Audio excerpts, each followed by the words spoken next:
This is a story about a loser boy who, having lost 3 years of his life developing the Lu Wu website, already wanted to give up everything. But while walking, a strange girl appeared out of nowhere and told him about a great inheritance from his grandfather, an artifact capable of transporting people to the underworld. To avenge his ancestor, the boy decides to collect souls and increase his strength, which he did with difficulty. If you're interested, keep watching the full story. Once upon a time, a deadly danger loomed over the underworld. A powerful dragon that destroyed everything in its path, burned cities and villages to the ground, and did not spare women or children. This serpent was the real weapon of the apocalypse and could bring destruction to this world. Only one person could defeat him, Batesy, one of the 12 princes of the underworld. He had been preparing for this battle for more than 1,000,000 years, gaining strength, expanding his possessions, and enlisting the aid of numerous allies. In the end, the threat was averted, and Batesy became king of the united underworld. In order to consolidate his power and become the most powerful lord that ever existed, he decided to create a powerful artifact. But he did not survive the process of its creation, so the empire was engulfed in chaos and the struggle for power. Each of the former allies of the prince, his enemies and subjects, everyone wanted to get a piece of this pie. So the mighty kingdom was broken up into many small principalities. Now, Bates' descendant, 23-year-old Lu Wu, an ordinary boy who has never been distinguished by talent or special abilities, must reunite the principalities and become the new king. At least that's what Bei Li says, the girl who appeared out of nowhere in front of Lu Wu while he was relaxing in the park and told the whole story, and then offered to help reunite the lost possessions. Of course, he does not believe her, and even mocks her. And this upsets Bei Li very much. She is only fulfilling the last will of her master. Therefore, she takes revenge on the offender with a powerful blow to the stomach, which knocks him to the ground. Lu Wu is shocked to notice her inhuman strength.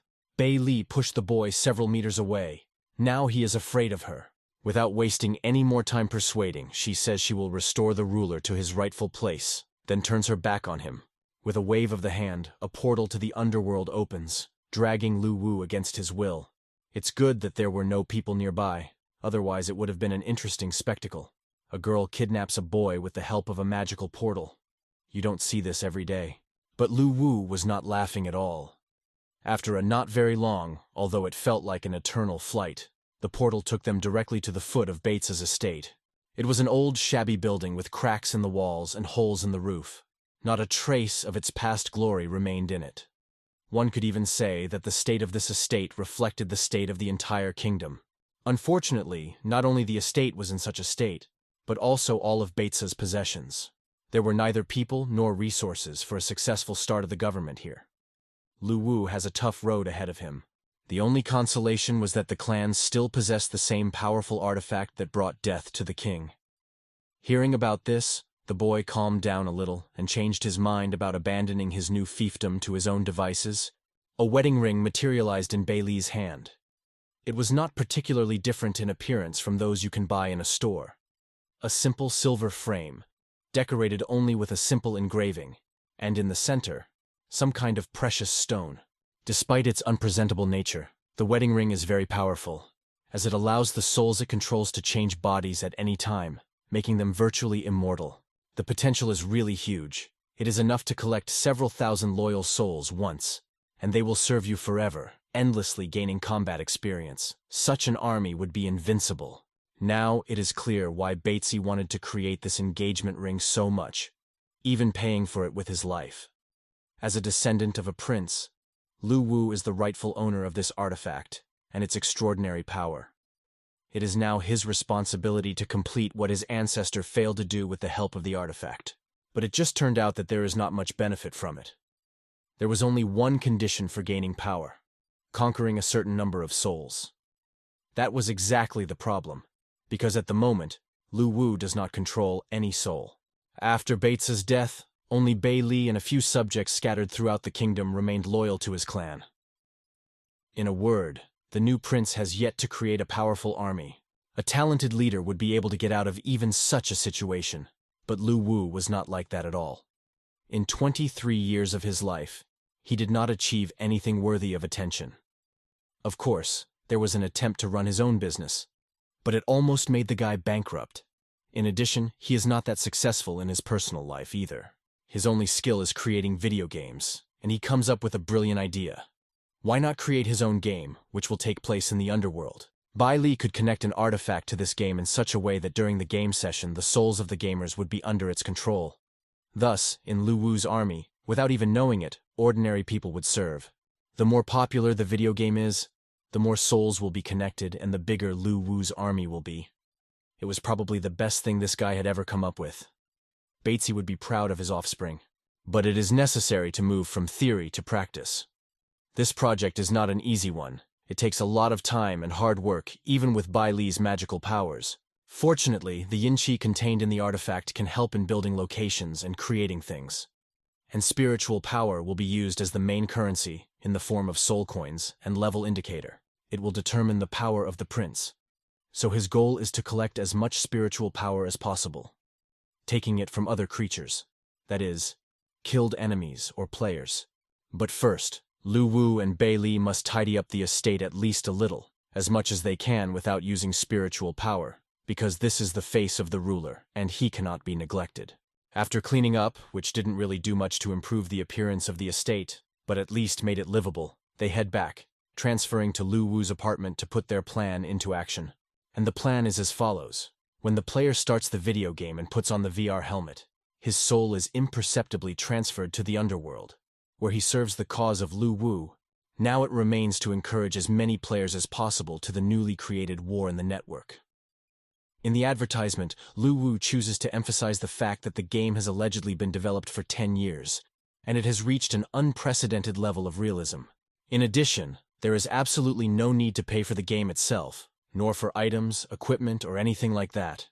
Everything is absolutely fair and free. Someone you pay to win. The launch of the game did not lead to public excitement, because no one knew anything about this product. But you have to find players quickly. In the underworld, General Chana, one of the descendants of Prince Baitsa, who now ruled a small area adjacent to the capital domain, was already preparing his huge 500,000-strong army to attack Hades, although he did not yet know that a new enemy awaited him there. So far, all that Lu Wu and Bai Li can oppose to him is one player. When they saw that someone had finally entered their game, they were overjoyed, because one person would be followed by others, and others would follow them. Now you just need to make a good impression, and thanks to the unique technologies of the underworld, everything should go smoothly. This player, Van Darholm, accidentally wandered into the server and decided to enter the game just to prove the lies of the developers who talked about 100% immersive and realism. After all, even the best of its kind, Atlantis, can only guarantee 55%. Of course, this war in the network, which also weighs some $800 Tambutiri, is a common hoax. Without knowing it, he became a guinea pig on which the quality of the game will be tested. Van Damen, his real name, came into the game full of self-confidence and contempt for the product. But now he finds himself in the middle of a stone desert. There are only stones around. Clouds are floating in the green sky, or what it is. A cool breeze blows on the face and gets under the clothes. Raindrops fall unpleasantly on the face. Thunder rumbles and bright lightning flashes. Every sensation was perfectly conveyed to the player, except for the pain, the level of which was artificially underestimated by Bai Li. But that was just the beginning. Before going on a journey, the player should familiarize himself with a short plot. Prince Batesy has died, and you, as his descendant, must return the lost lands. After that, he is invited to create his own character. There are 3 traditional classes to choose from, without which probably no RPG in a similar setting can do. Warrior, Mage, Assassin.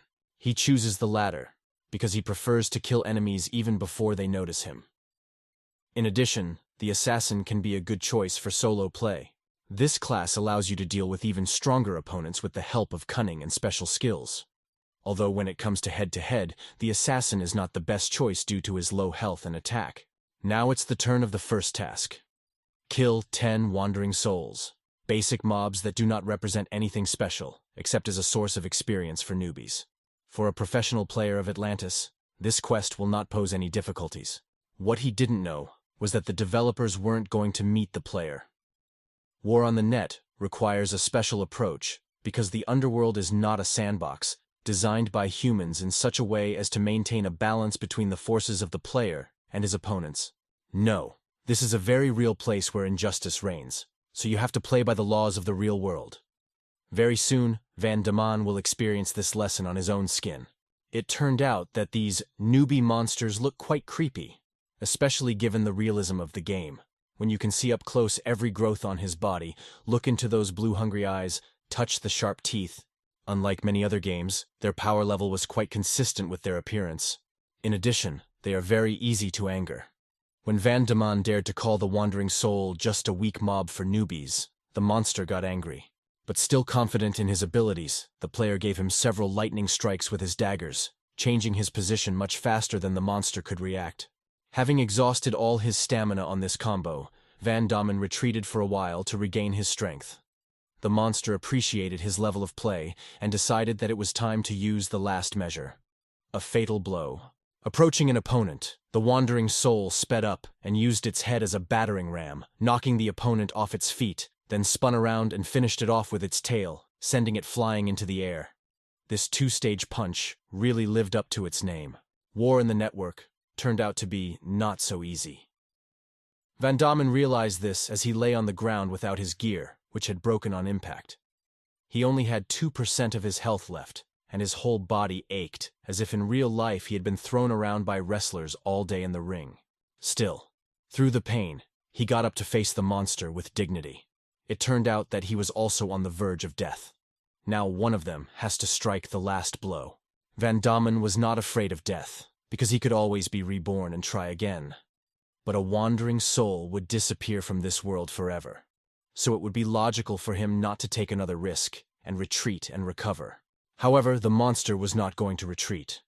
Perhaps, out of a sense of honor, he wanted to avenge an insult, or he wanted to gain the alien's spiritual power, or he was guided by some other motives. The player bravely lunged at the enemy with his dagger, hoping to finish off the enemy with a single swift swing of his blade. But all his plans were destroyed by a small pebble, which lay peacefully on the ground, and so untimely crawled right under the foot of the careless warrior. Who would have thought that in this game even rocks on the ground should be considered as a significant combat factor? What realism! The fall finished the player, and thus his story in the underworld ended ingloriously. He will be able to start a new one only after 3 hours, because that is the cooldown in Revival. This is done in order not to accidentally damage the player's soul. Now, Lu Wu and Bei Li were able to see the result of their work. A decision was made to make some balance adjustments, so that gear doesn't break as easily, and rocks don't hit as hard. Van Damme was not one for the faint of heart, and decided that he had to succeed in this game, despite all the obstacles that might come his way. But before the next attempt, it was necessary to wait as long as 3 hours. With no better way to pass the time, he decides to chat with his fellow Atlantis players and discuss the new game with them. He praised War on the Net in every possible way, and tried to prove that it is the best game, surpassing even the market leader, Atlantis. At first the others were very skeptical about such statements, but managed to persuade them with 10,000, which Van Damme will pay if they do not like it. The propagation mechanism has been started. Now the new players had to test their strength in the fight against the Wandering Soul. But this time, they were supposed to take him down with the 3 of them as a normal team of a warrior, a mage, and 2 assassins. This means that they have a much better chance of defeating the first opponent than Van Damme alone. And Lu Wu and Bei Li continued to observe how the players adapt to the game conditions, just like scientists conducting psychological research on mice locked in a maze. They noted that these newcomers very quickly achieved cooperation and began to act in a joint effort. It is immediately visible. A professional team. In the end, the teamwork tactic worked. The monster couldn't fend off so many players at the same time, so it tried to run away, but it didn't have time. Together, 4 gamers were dealing an insane amount of damage, relative to the mob's health, of course, so it was defeated in no time. This was the beginning of Bates's great immortal army. The players went further to destroy the monsters. Even when they formed into small groups to hunt stronger prey, the team of players dealt with them with ease, using advanced tactics learned during their time playing Atlantis.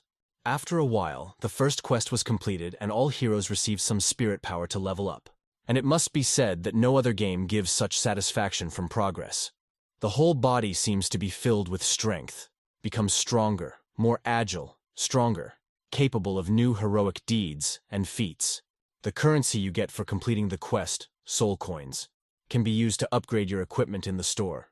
Actually, they have no other use yet, so all honestly earned money can be safely spent on new weapons, armor, magic wands, and much more. New weapons will also feel completely different. Mace is significantly different from sword and axe. Then everything depends on the weight and length of the weapon.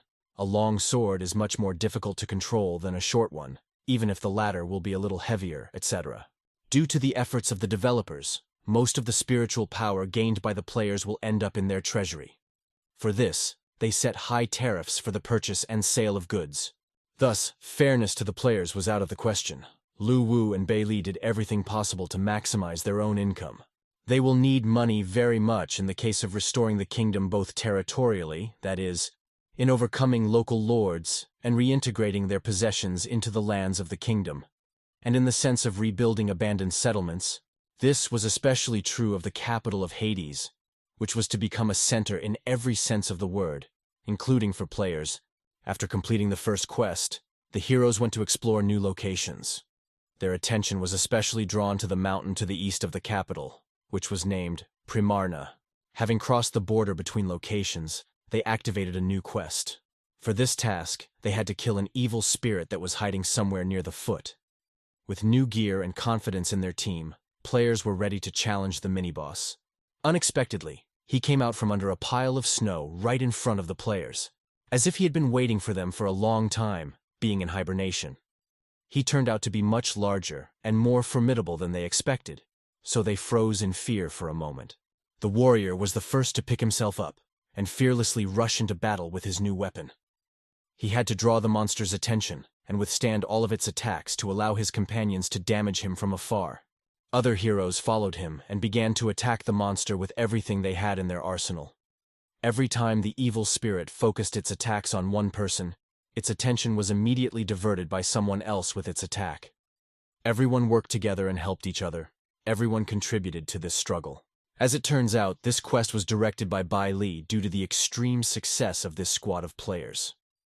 They needed to be given a new challenge, an incentive to keep playing.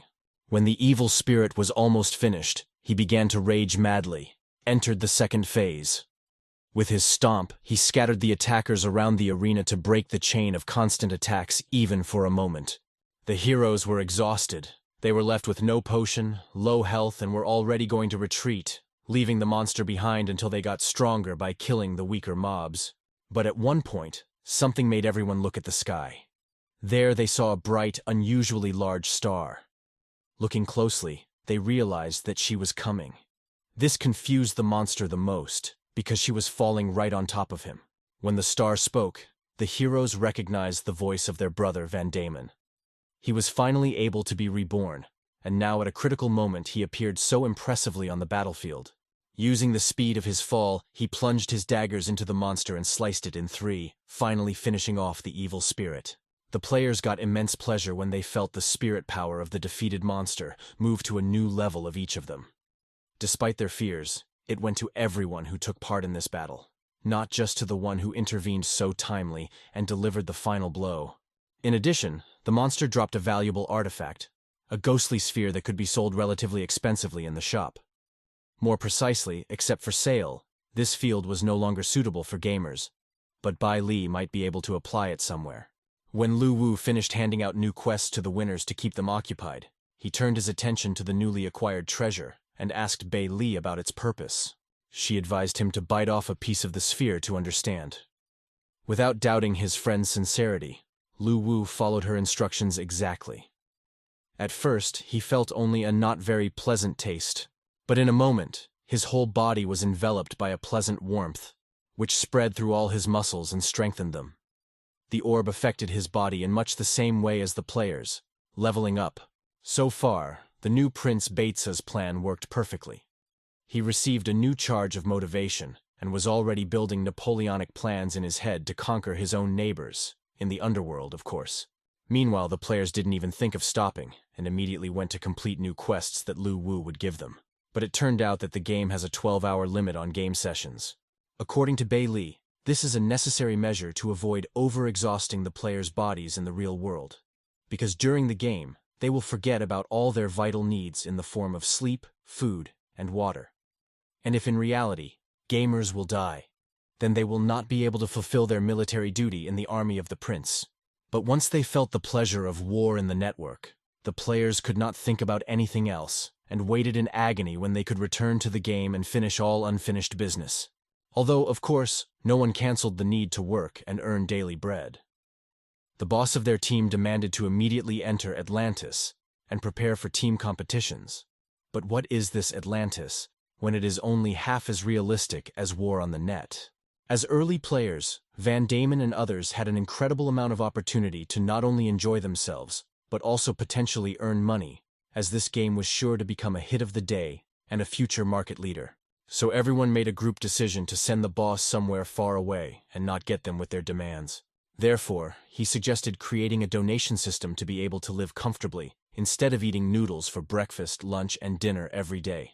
But this idea was opposed by Bei Li, although she herself wanted to eat seafood delicacies. But she valued her duty to the late prince more. It was not possible to introduce donations, because the main priority should be the popularization of the game to create a combat-ready army, and not its monetization for personal comfort. If they really want to get rich, they'll have to come up with some other way. Lu Wu comes up with the idea of exhibiting war on the net at a special competition. If they win it, they will receive free advertising on a fairly popular gaming platform. So they will be able to solve at least one of the problems. Like everyone else before that, the critic of the platform 173 was quite skeptical about the game, considering it just another garbage, not worth paying attention to, especially considering the file size. What can fit in 800 megabytes? Definitely not a game with the most realistic graphics. But work is work. Such critics have to go through even the games they don't want. So, morally prepared to see the absolute horror that war on the internet appeared to be, he put on a helmet. But when the critic filmed it, he was already a completely different person. All ideas about games in his mind, formed over decades of experience, were suddenly destroyed. The brain somehow tried to make sense of what it saw, but could not. All that remained was the feeling of passing through this masterpiece, the wonderful sensations of rain, wind, stones underfoot, even the sight of scary monsters. All this was done so masterfully, so immersed in the world and made you love it, despite the gloomy atmosphere, that the verdict was obvious. He immediately reported this to his boss, Wu Goya, the president of Platform 173. Night had already reigned over the city when the director looked out the window of his office at the top of the sky for the last time before going home. But then he received a phone call from a subordinate. It's not often that ordinary critics call him directly, so something extremely important must have happened. And then the critic told about his discovery. Vugoy, of course, did not believe him and was already preparing to fire him for unprofessionalism, but decided to give war on the internet a chance. Now it's the platform president's turn to experience this wonder of the gaming industry. Already from the first minutes of the game, experiencing the same emotions as Van Damon, his comrades or a critic. Wu Goi understood what limitless potential opened up for him both as a player and as a director of a gaming platform. He thought that at this age it was unlikely that anything would cause him to worry. But now it was like he was back in childhood, when even the simplest things, the most primitive video games, seemed like incomparable magic. The next day, Bai Li and Lu Wu, while waiting for the results of their game evaluation, decided to go out into the city and have lunch at a local eatery. To be more precise, that's what Bai Li decided. She was currently chomping down God knows how much fried rice in full force, while Lu Wu tried not to even think about how much it was going to cost him. He was distracted from these thoughts by a phone call. He was surprised that someone could call him at all. But he answered the call from an unknown number and politely said hello. As you might have guessed, the call was from the director of Platform 173. He was sitting at his usual workplace, at the desk of his huge office. The hot sun was beating down on his back, but he didn't seem to mind as he continued to sit in his fur-collared cloak. His appearance showed what he had been up to all night. Despite his strict and busy schedule, the director had spent 12 hours watching Cyberwar, and now sat tired, red-eyed, and had to work. Annoyed but extremely pleased, Wu Goi calls Lu Wu to invite him to hold a business meeting regarding his future project. He immediately agrees, which quite surprises the director. He didn't expect to be the first person to approach a developer with such an offer, but he thought he would have to compete for the right to publish this game with his competitors. So they decide to meet in 20 minutes, Finally, Wu Goi drives an expensive sports car straight to the shop. He is in such a hurry that he almost drives past, and when he stops, he creates such a wind that it blows Bai Li's hair right into her face. The whole car simply shines in the sun, and is admirable. When Wu Goi got out of the car, Lu Wu began to feel a little nervous, realizing the kind of person he would have to deal with. The director politely suggests that Lu Wu negotiate, but Bai Li says that they will leave when she finishes her portion. Wu Goi turns his attention to another person in the conversation, and Lu Wu rushes to excuse himself and says that it is his younger sister who follows him everywhere. The director then addresses her directly and suggests going to a place where you can find better food than plain fried rice. So they go to the most luxurious restaurant in town. Its building is decorated from the outside with gilded domes, as well as numerous statues of Pegasus. In front of the entrance there is a fountain, and on it, a statue of a knight in armor. The food is also of excellent quality. Crabs, sushi, fish, and everything your heart desires. Of course, sometimes these delicacies are unreasonably expensive, but this could be expected from such an elite establishment. Be that as it may, Bai Li was delighted with such a change in her usual diet, and no longer regretted that she had to leave a portion of rice uneaten. But the purpose of this visit is not to eat, at least as far as the men are concerned, but to discuss cyber war. Because that's all he could think about after his best 12-hour gaming session of his life. At first he asked if Lu Wu himself had created this game, but he, not wanting to lie, remained silent. Then Wu Goi, setting himself an aperitif with a glass of wine, said that he had the right to it and offered to buy his creation. But Lu Wu said that he is not going to sell the game at all. When the director offered 10 billion, his confidence wavered slightly. But after remembering his duty to Batesy and Bai Li, he still had to refuse with a heavy heart. Even increasing the amount to 15 billion did not help Wu Goya to sway the boy to his offer. Realizing that he would not be able to buy it, he changed tactics and offered money in exchange for the exclusive right to publish the game only on the 173 platform. It was much better. If he wanted to, Lu Wu could even agree to it, but he understood that it would be a serious obstacle to the growth of the number of players, which should have been a priority for the prince. So even then, he refused, but makes a counteroffer. The 173 platform will receive the exclusive right to publish War on the Internet for only 2 months. Although it did not correspond to his original plans, the director agreed to the young developer's proposal. It doesn't look like he would settle for anything else. Young Lu Wu impressed the experienced director with his ability to negotiate and not back down. He predicted that this boy would go far and become successful. After a successful business negotiation, Lu Wu, Bai Li, and Wu Goi start eating. Most of the dinner, everyone is silent, enjoying the exquisite delicacies. Afterwards, Lu Wu and Bai Li return to the apartment and continue to work on getting the game in a presentable shape to present it at the competition. At the same time, Bai Li tells the prince about the political situation in the underworld. He currently controls only a relatively small part of the land. Next to Baitsa are General Chan's possessions, the Luli district, and on the other side, the northern territories. The new prince of the Baitsa domain suggests that General Chan's army should be the first to attack, rather than sitting in the estate waiting for him to attack, because the fall of Hades would mean the death of Lu Wu himself, as his soul was now bound to this city. But for this, you still need to gather a powerful army of players to oppose him to 500,000 ghosts of Chan. They decide that only those heroes who have reached at least level 15 and can at least do something against the enemy soldiers will be suitable for them. Then it would be nice to create smarter NPCs. It turns out that with the help of an artifact, you can endow newly born creatures with a new consciousness and memories. That is, turn them into NPCs.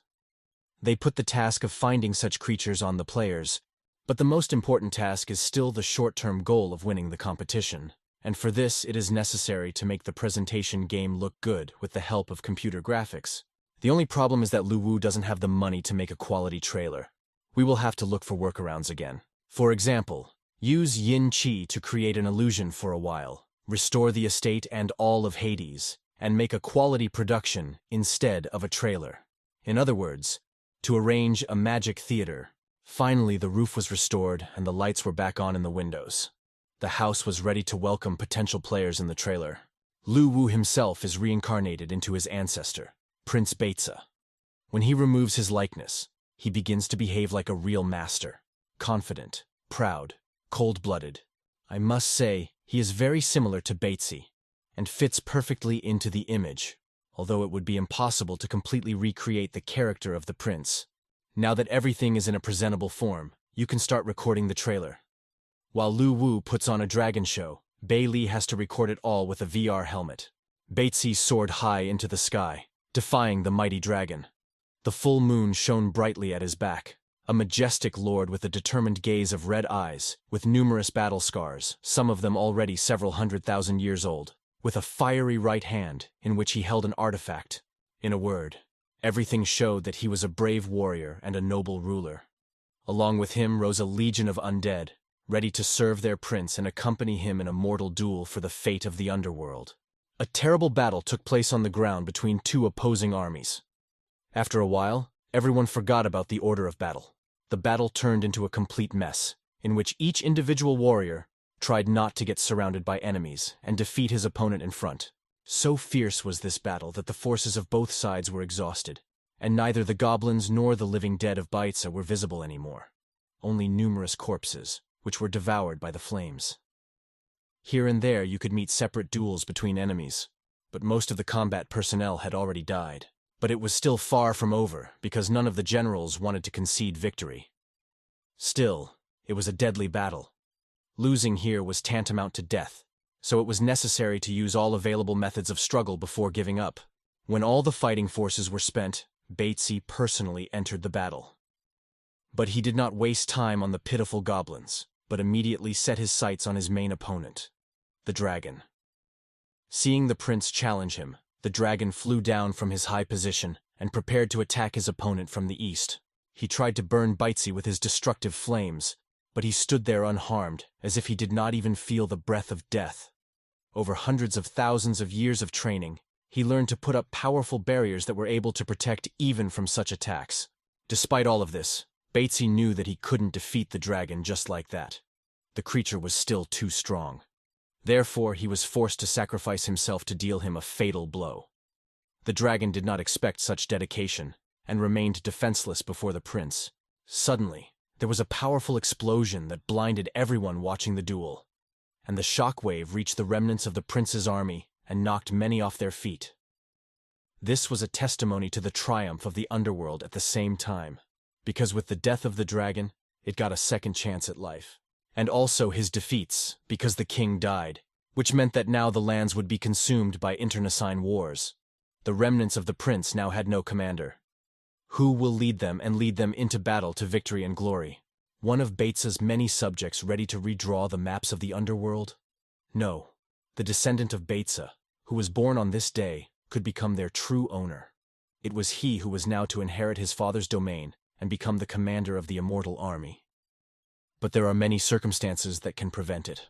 Many people wish the young king evil.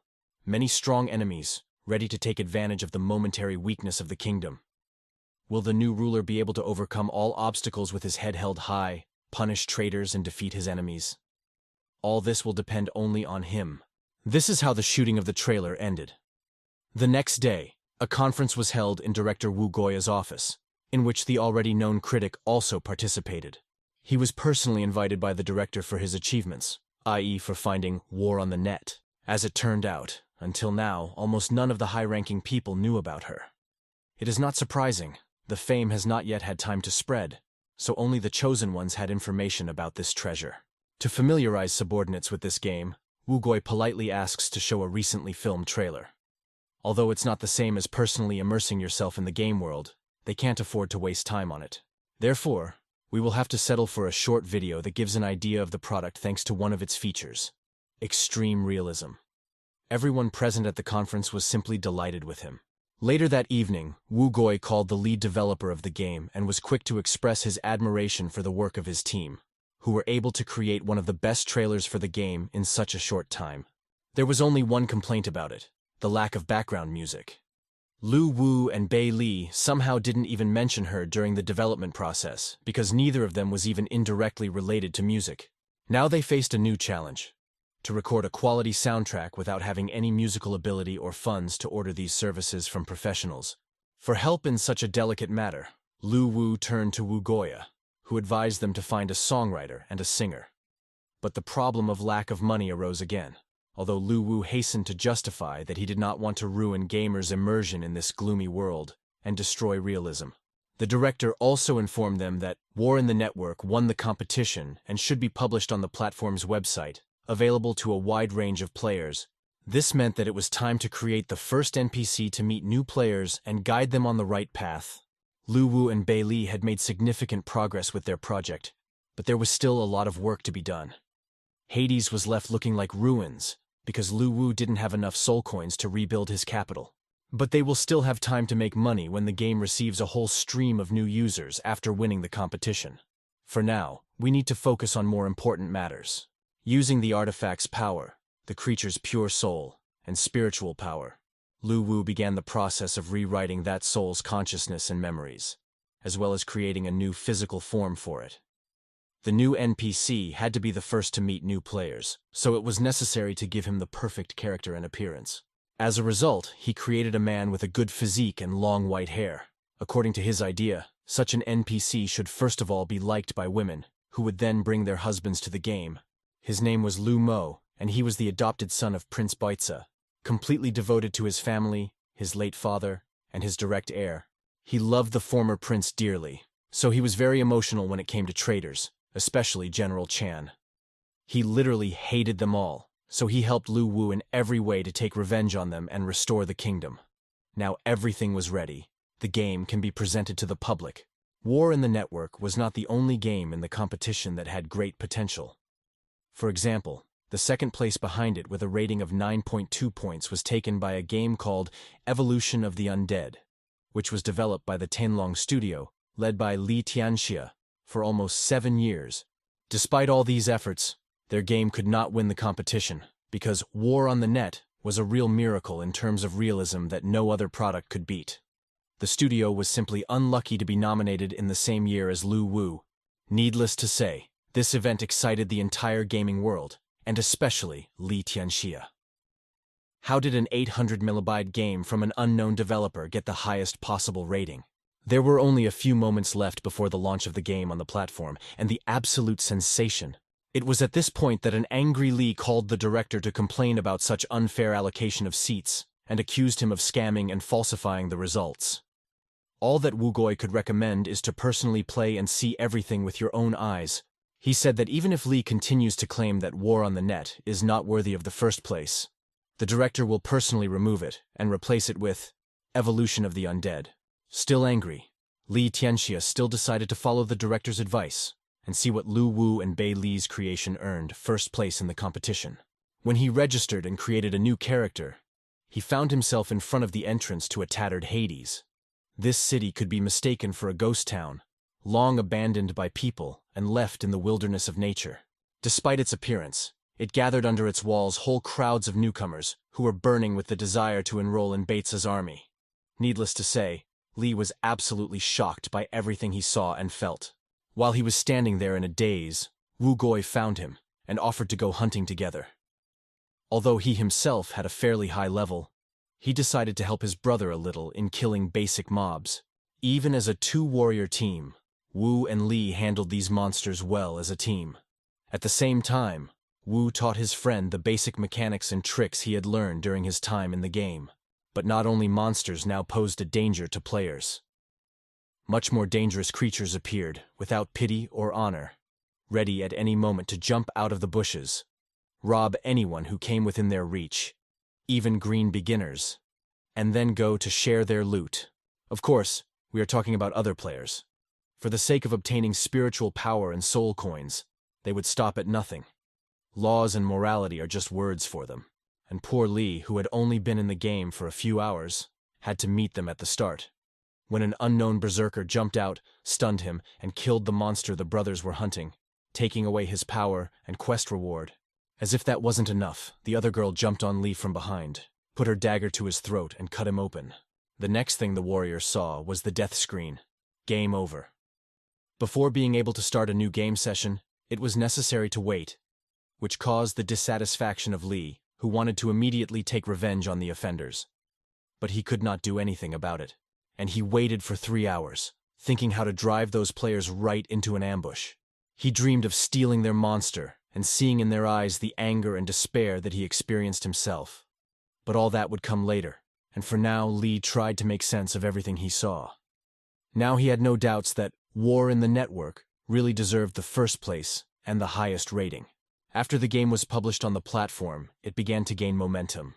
At this point, the number of users had already exceeded the 30,000 mark, and almost all of them were online. Although this is a large number, it is still not enough to counter Chan's 500,000 army. It will take much more effort to reach the figure of 500,000. But so far, Lu Wu and Bei Li especially couldn't do anything about it except improve the game, and that required money. The prince's treasury was gradually filled, and he even lent a little to the director. But for large-scale projects such as the restoration of Hades, funds were still catastrophically lacking. Meanwhile, Mount Primarna still remained a fairly unexplored location. Most of the new players were beginners, so they didn't stick their noses in there one more time. Thus, more experienced heroes hunted here. It was here that brothers Li and Wu hoped to find the squad that killed them. They sat in ambush, trying to defeat the enemy using their own tactics. With the money borrowed from Lu Wu, Wu Gui bought himself a new sword, and now hoped that it would be useful to him. Meanwhile, the team of heroes was fighting a very dangerous monster that was swinging a huge scythe. It took a long time before the players managed to almost kill him, and they themselves were exhausted from a long battle with a strong enemy. It was this moment that the warrior brothers chose for an unexpected attack from the rear. With a battle cry, they sprang from the bushes and brought their swords down on the two victims. Wu was able to finish off the berserker by driving the blade into his back. Before his death, he recognized the attackers and warned his landlady. Li missed. His slow sword was no match for the Slayer girl's agility. When the blade almost touched her head, she simply took a step to the side. Although their plan didn't quite work as intended, Li and Wu set out to finish off the now single girl and complete their revenge. But even so, she remained a dangerous opponent due to her speed, so it would be necessary to try to overcome her. But everyone forgot one very important thing. No one finished the monster. This is what the brothers should have done when they jumped out of the ambush to take the experience and money from killing him for themselves. But they focused too much on the heroes. This proved to be their fatal mistake. One swing of the scythe was enough to kill all three. Revenge did not work out. This greatly angered Ye Shuer, a girl from a rich lineage, who felt personally offended by Li and Wu's treacherous attack.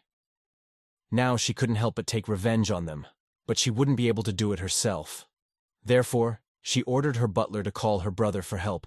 Meanwhile, Director Wu Gui called an urgent conference for his staff. I wonder what topic it can be dedicated to. Be that as it may, this is definitely not something related to War in the Network. In the same way, the usual working day continued at the Tenlong studio. Employees sat at their computers, worked on new and old games, sometimes talked quietly to each other, agreeing on the details of projects or chatting about everyday topics. But the office's schedule was suddenly interrupted by its director. With bags under his eyes and a clearly unhealthy appearance, he walked into the center, frightening one of the workers with his gloomy appearance, and then solemnly announced that Tenlong was preparing for war. All employees must prepare their VR helmets. Help finally came to Sewer. All of them looked like finished gangsters who do nothing but racketeering and intimidation every day. Evidently, Ye Chen was some kind of criminal authority if he had such subordinates at his disposal. But it didn't matter to Sewer. The main thing is that the little brother still came and will now help her defeat the brothers Li and Wu. Of course, Ye Chen did not expect that his sister would ask him to help her with an argument in the game. But for her sake, he is even willing to master a completely new field of activity for himself. Of course, his people would definitely follow him wherever he said, although they don't care what to do, as long as they get paid for it. Thus, the Guild of Guardian Angels was born, which consists of two rich and professional gangsters, on the one hand, and the Avengers Guild, which consists of two rich people and office plankton, on the other. Thus began a real online war between two guilds of mortal enemies. Lu Wu was sleeping peacefully, tired from constantly worrying about the game. General Chan, rebuilding the city, creating new game mechanics, NPCs, and everything else that worries the Grand Duke. Now he found some time to take a nap, but Bai Li was quick to remind him of reality. Like a cat, she spent days eating, sleeping, and watching the development of their creation. This time, she drew Lu Wu's attention to the vendetta between the two families. It turned out that while he was asleep, The players had already organized unofficial guilds based on enmity with each other. Another quarrel between subjects to be resolved by the ruler. Or it doesn't have. This war caused a kind of arms race between the two factions. It takes a lot of soul coins to upgrade your gear. Accordingly, a sharp increase in demand for these coins could make Lu Wu and Bei Li rich. But at the same time, they should not forget about the main goal: to save their possessions in the underworld. If they follow their wishes and start selling coins, they won't have enough money for everything else, and then General Chana will conquer Hades, which will mean death for the prince and his consort. Then Lu Wu, as always, tries to reach a certain compromise and decides to sell only 500 coins.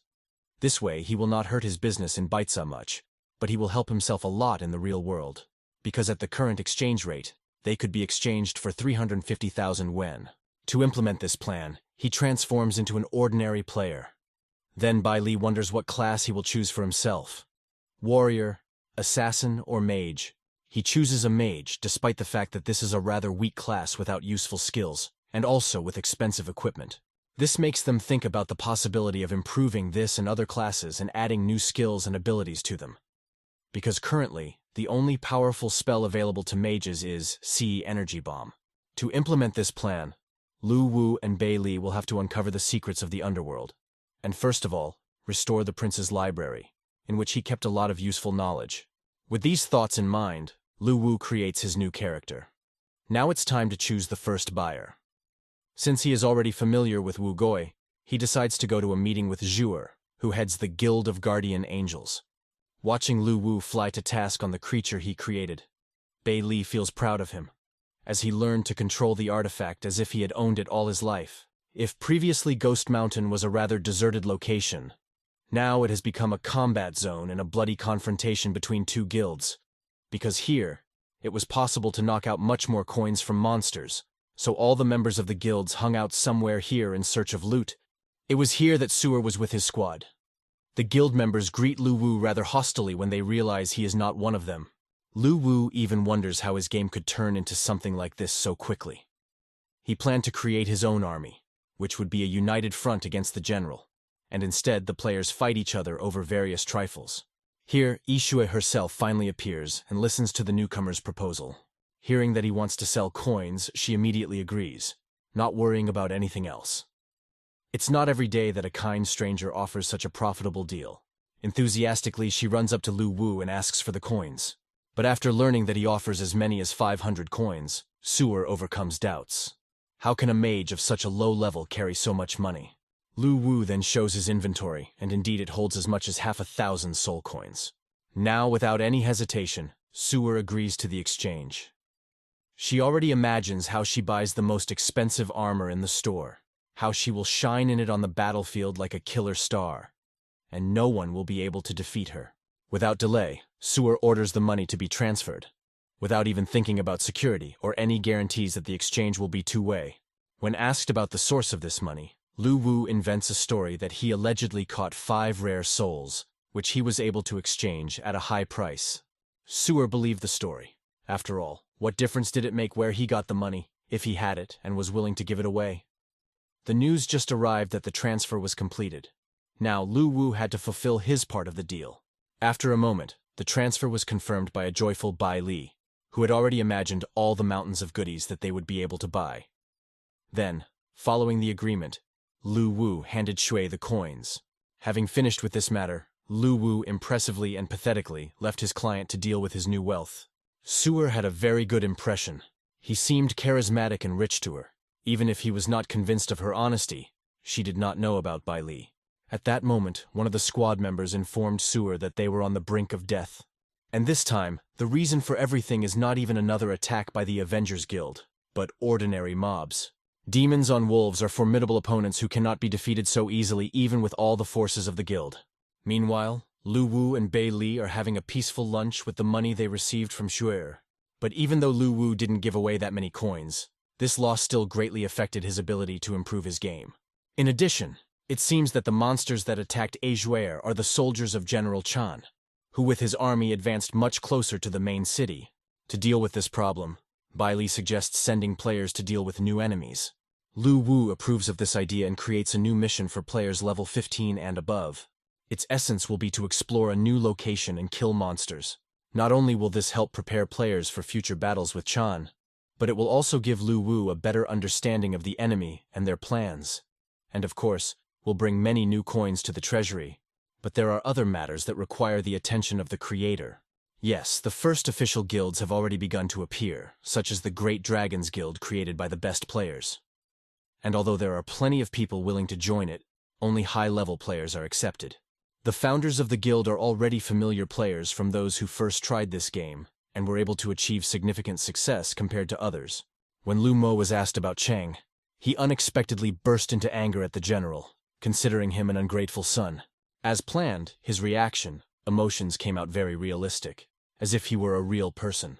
Meanwhile, the newly formed guild announced its intention to go on a mission to explore the new location. And Lu Mo, as Lu Wu expected, turned out to be extremely popular among the people players. They just stuck to him, bombarding him with questions and various suggestions. A whole fan club of female supporters has even gathered around him, which in general is not surprising. This always happens with game characters, and not only this prompted Bai Li to suggest creating another NPC to get all the attention, only Lu Mo himself did not get it. Lu Wu approved this decision and began the process of creating another character. This time it was a merchant. He was supposed to appear in random places and sell players rare items. Next, Lu Wu and Bai Li go to observe the progress of the research mission to monitor the process. Then Bai Li expresses doubt about the unity of the players. If they have arranged such a large-scale war, will they be able to act as a united front against the main enemy? Lu Wu reassures her and asks her not to underestimate gamers. Here, a squad of heroes went to the camp of the general's main troops in this location. After conducting reconnaissance, they find out that the enemy really has very significant forces, so it is necessary to act carefully. Unfortunately, they do not succeed, because at this very moment an enemy rider notices the heroes and calls his comrades for help. In a moment, the whole space is already filled with demons. There is nowhere to run. The only choice for players is to fight and wait for a heroic death. A desperate battle begins between Chan's forces and the brave heroes. Even after 3 hours, the tired guild warriors continue to resist the endless waves of demons coming from everywhere, even when there is no hope of salvation. Looking at this, Bai Li proposes to somehow help the inevitable disaster and save the players. But Lu Wu assures her that the situation will be resolved without their intervention. And he is right. The Guild of Guardian Angels, headed by Yi Shuer, suddenly appears on the horizon. They were also followed by other interested players. And the guild itself has expanded significantly since the first skirmishes on Ghost Mountain. As promised, with the purchased coins, she bought herself a new, good-enough equipment. Her companions did not suffer either, and all were dressed according to their style. But their arch-enemies, the League of Avengers, led by brothers Li and Wu, came to their aid. Using their connections, they connected many others to this case, so that even in this they would not give in to the Guardian Angels. Bai Li is surprised and impressed by the interaction of gamers who were at war yesterday and now have united against Chan's troops. The leaders of both factions prepared for battle, standing shoulder to shoulder and putting aside all their differences and disputes for a moment. Now they had a common enemy, and he must not be allowed to win. Brothers Li and Wu were the first to rush into battle, bravely taking on the main attacks of the monsters. Right behind them was Yi Shuer, preparing to deal a fatal blow to the enemies. But the main target remained the demon commander. Defeat him and all the others will disappear like dew on the sun. But it was not so easy to overcome it. After all, he was made a commander for exceptional skills, including the possession of weapons. Therefore, Shuer, who decided to be the first to defeat him and take all the glory, did not succeed, and she died from the attack of the commander. After seeing the monster cut his sister in half, Brother Chuir became furious, and the thirst for immediate revenge played within him. Together with several other heroes, they attacked the enemy, hoping to overcome them through numerical superiority and teamwork. The confidence of the players was unwavering, because now they all had the right to call themselves true professionals after all the struggles they had to endure. But very soon their resolve wavered, as the demon commander began wielding his scythe with a speed and agility that none of his enemies could even imagine. All that was left for the poor people was to try to fight back in some way, so as not to share Shuer's fate. Finally, brothers Li and Wu, those fearless warriors as always, tried to strike suddenly and finish off the monster. But when he entered a new phase, it was obvious that they would not succeed, because his appearance alone could frighten the bravest of heroes. Standing among the crowd of attacking players, the commander suddenly began to gather energy around him. No one even had time to understand what was happening. And then there was a powerful explosion, the force of which resembled a dropped nuclear bomb. He put an end to all the efforts of the heroes. Lu Wu and Bei Li, who were watching the battle from afar, also felt the full power of Chan's squad. And it must be said, they definitely did not expect this. When it seemed that the players would be able to bring Lu Wu a small but very symbolic victory by joining forces, all their hopes literally turned to ashes. Lu Wu then decided that it was best for the players to bypass General Chan's holdings for the time being and focus on exploring other areas. Then Bei Li suggested another good idea. Why not allow players to record their screen? This should help a lot in promoting the game. Despite the defeat, the players did not despair, but began to prepare even more actively for a counterattack. The heads of the guilds even decided to hold a joint council to deal with this threat, and then continue their quarrels. Of course, another increase in the price of the coins promised Lu Wu and Bei Li even greater riches, especially considering that there is simply no way to get them illegally. To Lu Wu's surprise, not all players wanted to engage in war. So, instead of fighting monsters, one of them began to travel, exploring unknown lands. Another took the matter seriously and created a detailed map of one of the locations to optimize the passage. And for some people, war in the network gave new hope in life, such as a firefighter who was left without several limbs, but was able to feel like a full-fledged person again in virtual reality. Bei Li was even moved by such an unexpectedly positive impact of the game. This led Lu Wu to think that they could add different non-combat activities to the game to diversify the gameplay. For example, one of the locations after clearing would be a great place for fishing, and the other is for breeding and herding spirits, which could later become players' favorites. Thus, War in the Network opened endless opportunities for players and the developer, and could almost replace real life for them. Meanwhile, on the border of the Luli and Hades regions, the demon army under the leadership of the same commander was preparing for a new attack. Here he's informed that lately, the demon armies have often suffered from attacks by small groups of gamers. This was completely contrary to the plans of the commander, who hoped that in the last battle he had defeated the entire army, and now no one would be able to resist him. He also notices that the capital of Bates's domain is radiating an extraordinary amount of energy, as if the late prince has returned to the throne. Just at this moment, a group of heroes attacks the army of demons, catching them by surprise, because no one expected that after the defeat, they would continue the fight so desperately with almost no personnel. 3 players appeared in front of the army, trying to provoke the commander into an attack. It seems that they were not at all afraid of either the huge army of his subordinates or his extraordinary abilities and fighting skills. Realizing that Bates's power could not possibly have caused this, the demon becomes enraged and orders to attack. Even then, the heroes did not retreat, but continued to firmly hold their positions and even attacked the horsemen themselves. Although the attempt is brave, it is desperate. The 3 of them will not be able to defeat even one commander. It was at this time that the descendant of Batesa and his companion became aware of this skirmish. Bei Li worries again about the fate of the players and the prince's possessions, while Lu Wu reassures her that everything is under control. So far, however, it appears that the demons have won the absolute victory, tearing the unfortunate players to shreds and dusting them. Having dealt with them, the army is going to go to the capital, the city of Hades. Horsemen rush at full speed towards the towering pillar of energy, which symbolizes the center of power and the main artery of the new prince. Only they find not an unarmed city that is ready to fall right into their bony hands, but a huge armada of 100,000 evil souls. Seeing this gruesome scene, the commander orders his troops to retreat immediately at top speed to save their own lives. But it turns out to be too late. All this was a competent tactical maneuver to lure a squad of demons into the environment. There was nowhere to retreat. At the head of this trap operation are the heads of the guild, who were able to make a joint decision at the General Council. Together, the heroes begin to close a circle around the enemies and prepare to take revenge for the past defeat. This cooperation of gamers was made possible by the efforts of not only the heads of the guilds, but also Lu Wu himself, who helped to spread information about the operation, the ideologist of which was Wu Goi. The players continued to advance, And then the demon realized that it was time to act decisively if he wanted to have any hope of salvation. Having already lost more than half of his health, he tried the same tactic as last time, which was to activate his second phase. Energy began to gather around the commander again, but the army of gamers continued their advance. Now they could not be stopped even by an explosion, because they had the privilege of rebirth, even if only 3 hours after death. But the explosion never happened. Either the players turned out to be faster at killing this time, or the commander realized that all his efforts were in vain.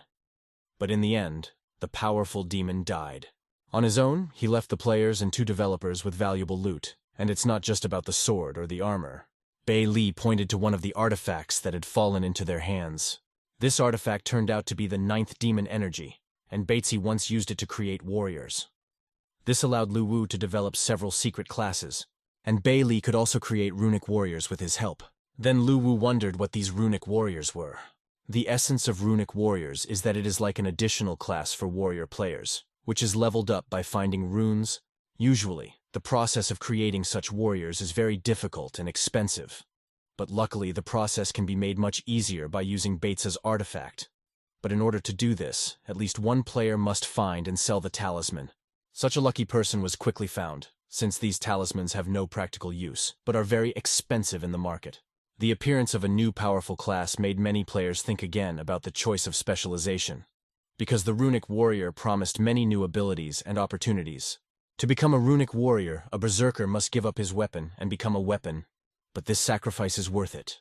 The warrior receives extraordinary physical strength, able to destroy stones with his bare hands. Along with this, the runic warrior has effective defensive techniques that can help him both in the battle against his own kind and against other classes. Mages, for example. The almost impenetrable barrier is able to withstand even powerful spells that would have killed an ordinary warrior long ago. Finally, the power of the runes allows the former berserker to outrun his enemies and deliver unexpected blows. A very useful skill in combat. NPC, Master Q, has been added to help players who do decide to change classes. Magicians were not left without attention either. For them, Bei Li added as many as 3 new areas of development. An ancestral curse system based on the art of mind control and deception. A demon system that activates all of a mage's hidden abilities at a critical hour. A system of soul monsters that endows each with certain useful features. Unfortunately, there have been no new additions to the assassins yet, and that will have to be left for the future, when there will be more material and time. All this was created thanks to Bei Li's efforts, and with a lot of research work ahead of her, she considers herself worthy of eating delicious food every day. Meanwhile, on the coast of the Huangquan Sea, in the throne room of the ruler of Liuli district, a meeting of dignitaries is taking place. The messenger reports to the prince that the Sea King recognizes his authority over the lands of the district in return for paying tribute. 100,000 yin spirits each year. The general is initially outraged that Batesy, who he believes is now ruling his domains, refuses to show up and calls him a coward. Then he orders to agree to the demands of the Sea King, since he still considers himself weak and wants to expand at the expense of his neighbors. Then the messenger reports to him about the defeat of the demon commander and the complete destruction of his squad. This causes great surprise to Chan, because this area was considered safe for his armies. So defeat, let alone the destruction of each fighter, seems simply impossible to him. The general, already not in a good mood, was now incredibly angry at the unexpected opposition. The victory of the heroes encouraged a much larger number of people to join the game. In addition, Lu Wu's coffers were finally filled enough to begin rebuilding the capital city of Hades. Although it was necessary to spend all the accumulated money on the reconstruction, it was worth it. The estate seemed to play with a new life and regained the appearance of the former glory of Prince Baitsa. In the process, the large library of the former prince was also restored, which contained a wealth of various knowledge, new techniques and skills. But Lu Wu decided not only to rebuild everything that was destroyed, but also to rework it for his own needs. Namely, to turn the library into a kind of hub where players can use its contents for their own leveling. For this, it was necessary to completely change the organization of the room and create separate servers to accommodate a large number of players, as well as create a kind of guides for each class that would visually show them certain skills or spells. And the most important part, all the pumping had to be monetized so that the restoration of the city would quickly pay off for Lu Wu, and also set a level qualification so that only experienced players could access it.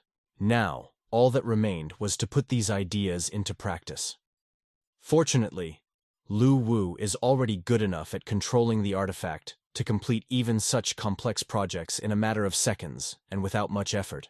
As a result, it turns out that this new space was divided into 3 main parts, corresponding to each class, and those, in turn, into 5 more zones, corresponding to the level.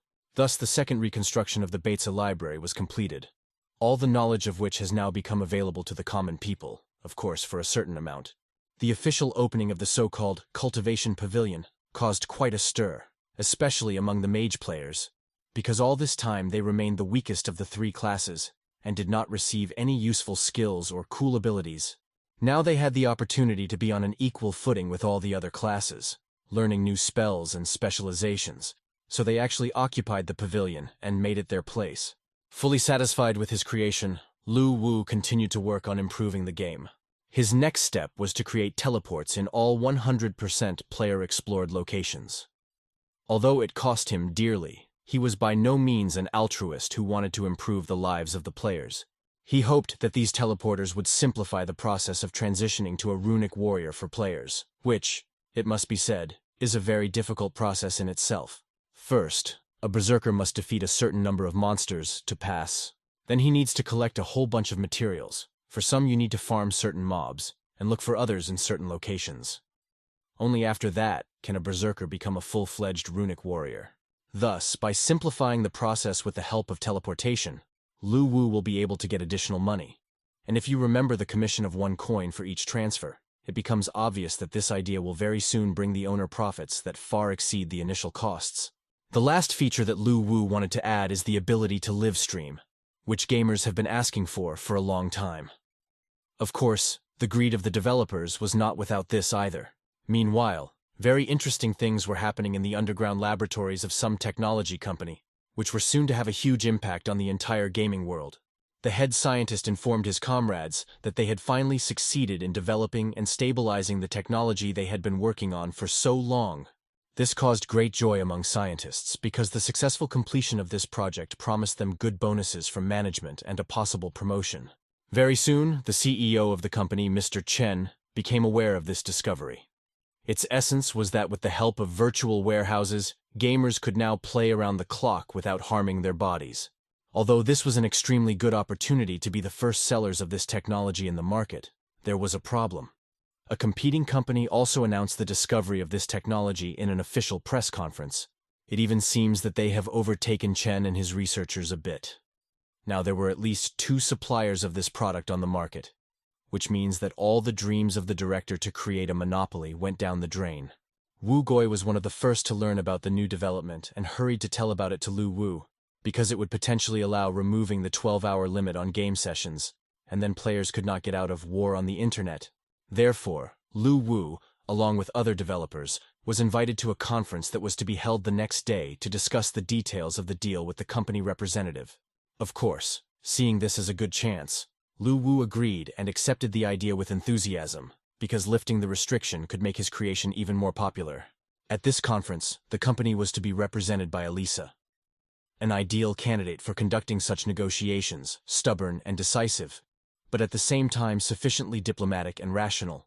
But the meeting could not start yet because Lu Wu was running late. Who knows what's holding him back?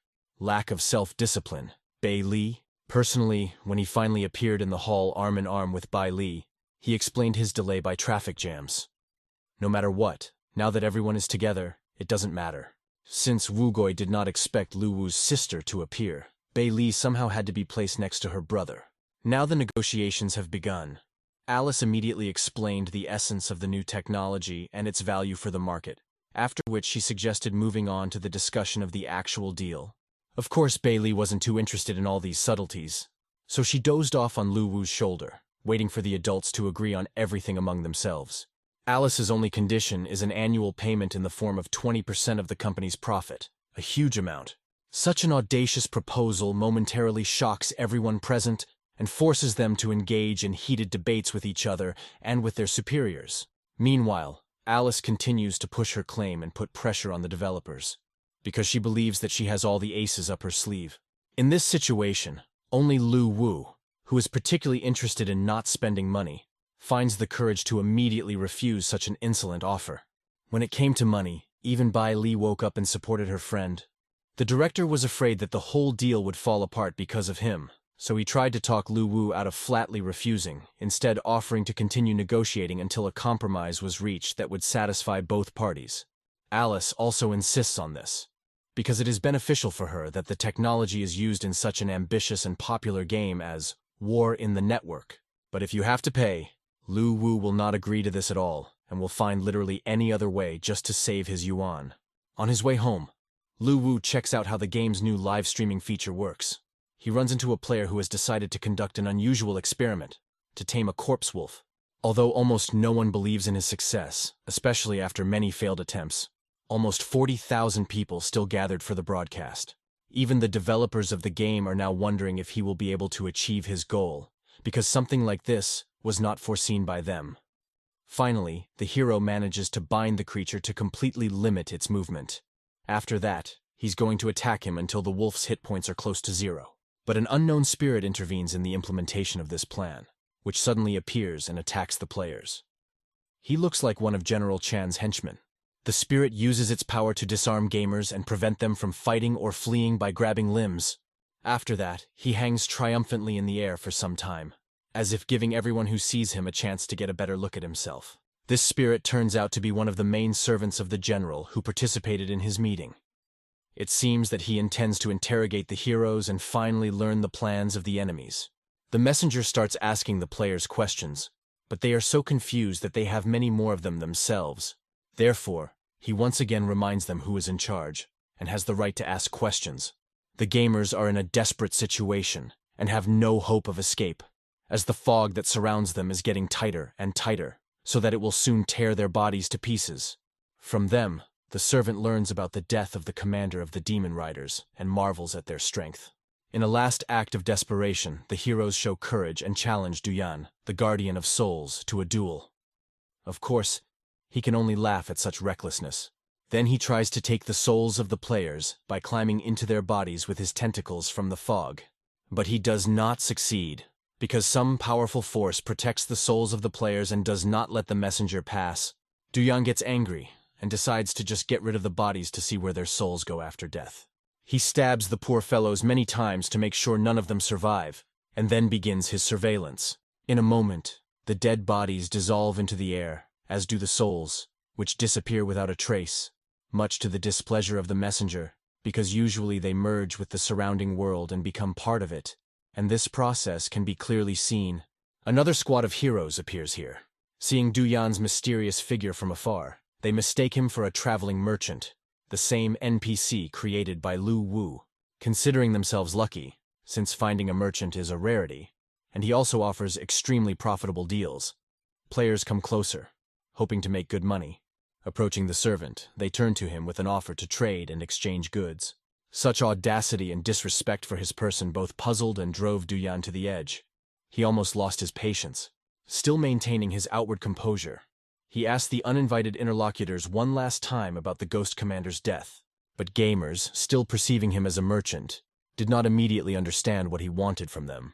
Therefore, Duyan did not engage in any further ceremony with them, and killed them in the same way as the first squad.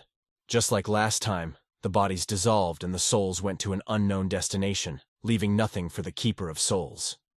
Then he goes to the capital of the princely possessions, the city of Hades. This is immediately known to Bai Li, and she informs Lu Wu. Then he is interested in the origin of the soul-crossing messenger. She explains that each ghost king or general gets an emissary who can store and transfer souls, and it's worth noting that there is a difference between a primal soul and a yin soul. The latter can be easily found in the underworld, and used as a material to craft weapons and equipment. While they were having this conversation, the servant had already arrived at the prince's domain, which Bai Li immediately informed her companion about. The first thing that caught Duyan's eye was the rebuilt estate, which was reminiscent of Batesa's former glory. But the late prince could not be alive, because the messenger himself saw how his soul dissolved. Bewildered by this turn of events, the servant did not know what to do next, and how to tell his master about everything. It was then that Batesy appeared in front of him in his own person. Although Duyan's mind told him that it couldn't be, he was much more willing to believe his eyes, which was not surprising. In a display of slavish submission, Du Yan fell before the prince and congratulated his master on his return from the other world. Such a cheap attempt to deceive Beiza was not successful. In his eyes, the messenger was still a traitor. Realizing his situation, the messenger offers his own death in exchange for the prince's forgiveness. Of course, he is not afraid of this, because he has the ability to reincarnate, so the main thing is to save the soul, not the body. Having figured out the plan of his treacherous servant, Beiza does not agree to such a condition and prepares to deal with him forever. But the messenger offers to find another way for him to clear himself in the eyes of his master. Then Lu Wu, who has been in the form of his ancestor all this time, pauses for a moment and listens to his servant's offer to help restore him to his former glory and lands. But due to this indecision of the prince, the messenger guesses that before him is not Beiza at all, but a person who is only trying to take advantage of his reputation and disguise himself. Now that the theater was over, the two adversaries faced each other and prepared for battle. Du Yan wanted to take revenge on the one who had so humiliatingly deceived him and forced him to bow to an illusion, and Beiza wanted to kill the traitor and servant of his enemy. The messenger attacked with his first mist, hoping to pierce his opponent with it like a huge spear that struck from the sky like lightning. Now Lu Wu himself, pretending to be no one, appeared behind Du Yan and announced his right to inherit Beiza as his only descendant. To prove his bloodline to the princely family, Bei Li bit Lu Wu to the point of blood, and she became the clearest testimony to the truth of the boy's words to the messenger. Still not believing his eyes, he again carefully began to examine the clot of blood. He felt the extraordinary power of the family. Thinking that this evidence was enough, Beiza repeated his demand. Either Du Yan surrenders, or dies without the possibility of reincarnation. Then the messenger asked him one last question. Do all the players really obey him? The prince's answer was affirmative. Now the incredible power of Lu Wu, who had even surpassed his ancestor in some aspects and reached unprecedented heights in the art of reincarnation, was now evident. Beiza gave the servant the final choice between submission and death, clearly growing impatient with his endless questions. Du Yan surrendered to his master and promised to be loyal to him as he had once been to the late prince. That same day, Lu Wu sent his retainer on a mission, using him as a double agent. The messenger arrived at the estate of his former master on the coast of the Sea of the Beyond, in the district of Liuli. He, as always, sat on his majestic throne and waited for his servants to gather all the necessary information. Du Yan was to report to him on the results of the investigation into the death of the Demon Rider commander. As proof of his involvement in the Rock King's attack, he displayed the remains of a wood demon found among the ruins of the camp. Chana then ordered an embassy to be sent to the Sea King regarding the issue of paying tribute. Meanwhile, Lu Wu has been quietly busy improving the game and adding new features to it to appease the demands of players to open a new platform for a while. At that moment, they saw a live stream of a squad of gamers who had made their way into enemy territory to challenge the general, only to end up on the beach of the Nether Sea. But instead of Chan, they met only the Sea King, who didn't like the uninvited guests very much. So he attacked. The players didn't stand a chance against such a powerful creature, but it didn't faze them too much. They seemed to be enjoying the battle. After dealing with the heroes, the king, a respectable half-man, half-octopus, with blue skin and luminescent eyes, with long white hair and a lush beard, with a battle scar on his face and a golden crown on his head, a symbol of power, summoned Chan to negotiations. He immediately appeared, being in the air above the king. A not at all friendly conversation began between them, and everything looked as if it would end in a conflict between two powerful rulers. This was exactly what Lu Wu was counting on. As always, he was able to deceive his enemies and take advantage of their short-sightedness. At first, Chana accused the Sea King of an audacious invasion of his territory. In response, the king humiliated the general, calling him a small insect compared to Prince Beiza. All the while, the opponents looked into each other's eyes so menacingly, as if they were trying to burn the opponent on the spot, without even using their full power. The earthly prince did not tolerate such an insult, but flew even higher into the sky and began to prepare for an attack, intending to smear the king on the bottom of the sea like an oyster. And the king declared that Chana had greatly insulted his honor when he refused a generous offer to pay an annual tribute of 100,000 souls, after which he also began to prepare for battle, intending to clip the wings of the insolent general. Here the prince understood what the problem was. A terrible misunderstanding had arisen between the two lords. It was caused by the betrayal of Dunyan, because instead of notifying the king about the ratification of the agreement, he rudely rejected it against the will of his already former master, which led to a conflict situation. But the word is not a sparrow. It will fly. You will not catch it. Both lords inflicted terrible insults on each other, and now there was no room left for a calm discussion. A battle was inevitable. It looks like Chan will be the first to attack. Gathering energy to strike, in the whirlwind of battle he still decided to clarify the situation and asked the king when he refused his offer. But, not having much hope for a settlement of the conflict, the general gathered all his strength in his right hand, clenched it into a fist and whirled closer to the king at the distance of an outstretched arm to deliver a powerful blow. But the king remained in the city, and even with such self-confidence, as if for him, it was nothing more than fighting with a child. What really threw the lord off balance was Chan's question, which he took as mockery. After such a mercy, the general could no longer expect. Now he would not only be left without wings, but would not be left at all. The prince's fist was approaching the enemy with lightning speed and was about to reach his head.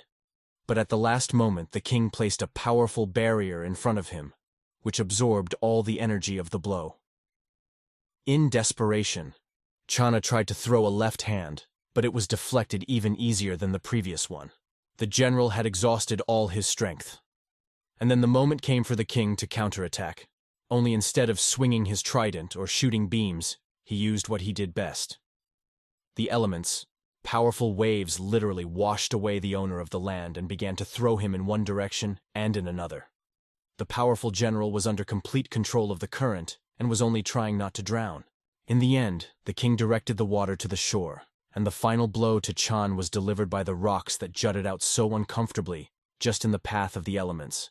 Here, defeated by water and stones, the beaten, humiliated, and barely alive prince finally managed to discuss with the king, who triumphantly towered over his opponent, the misunderstanding that led to this conflict.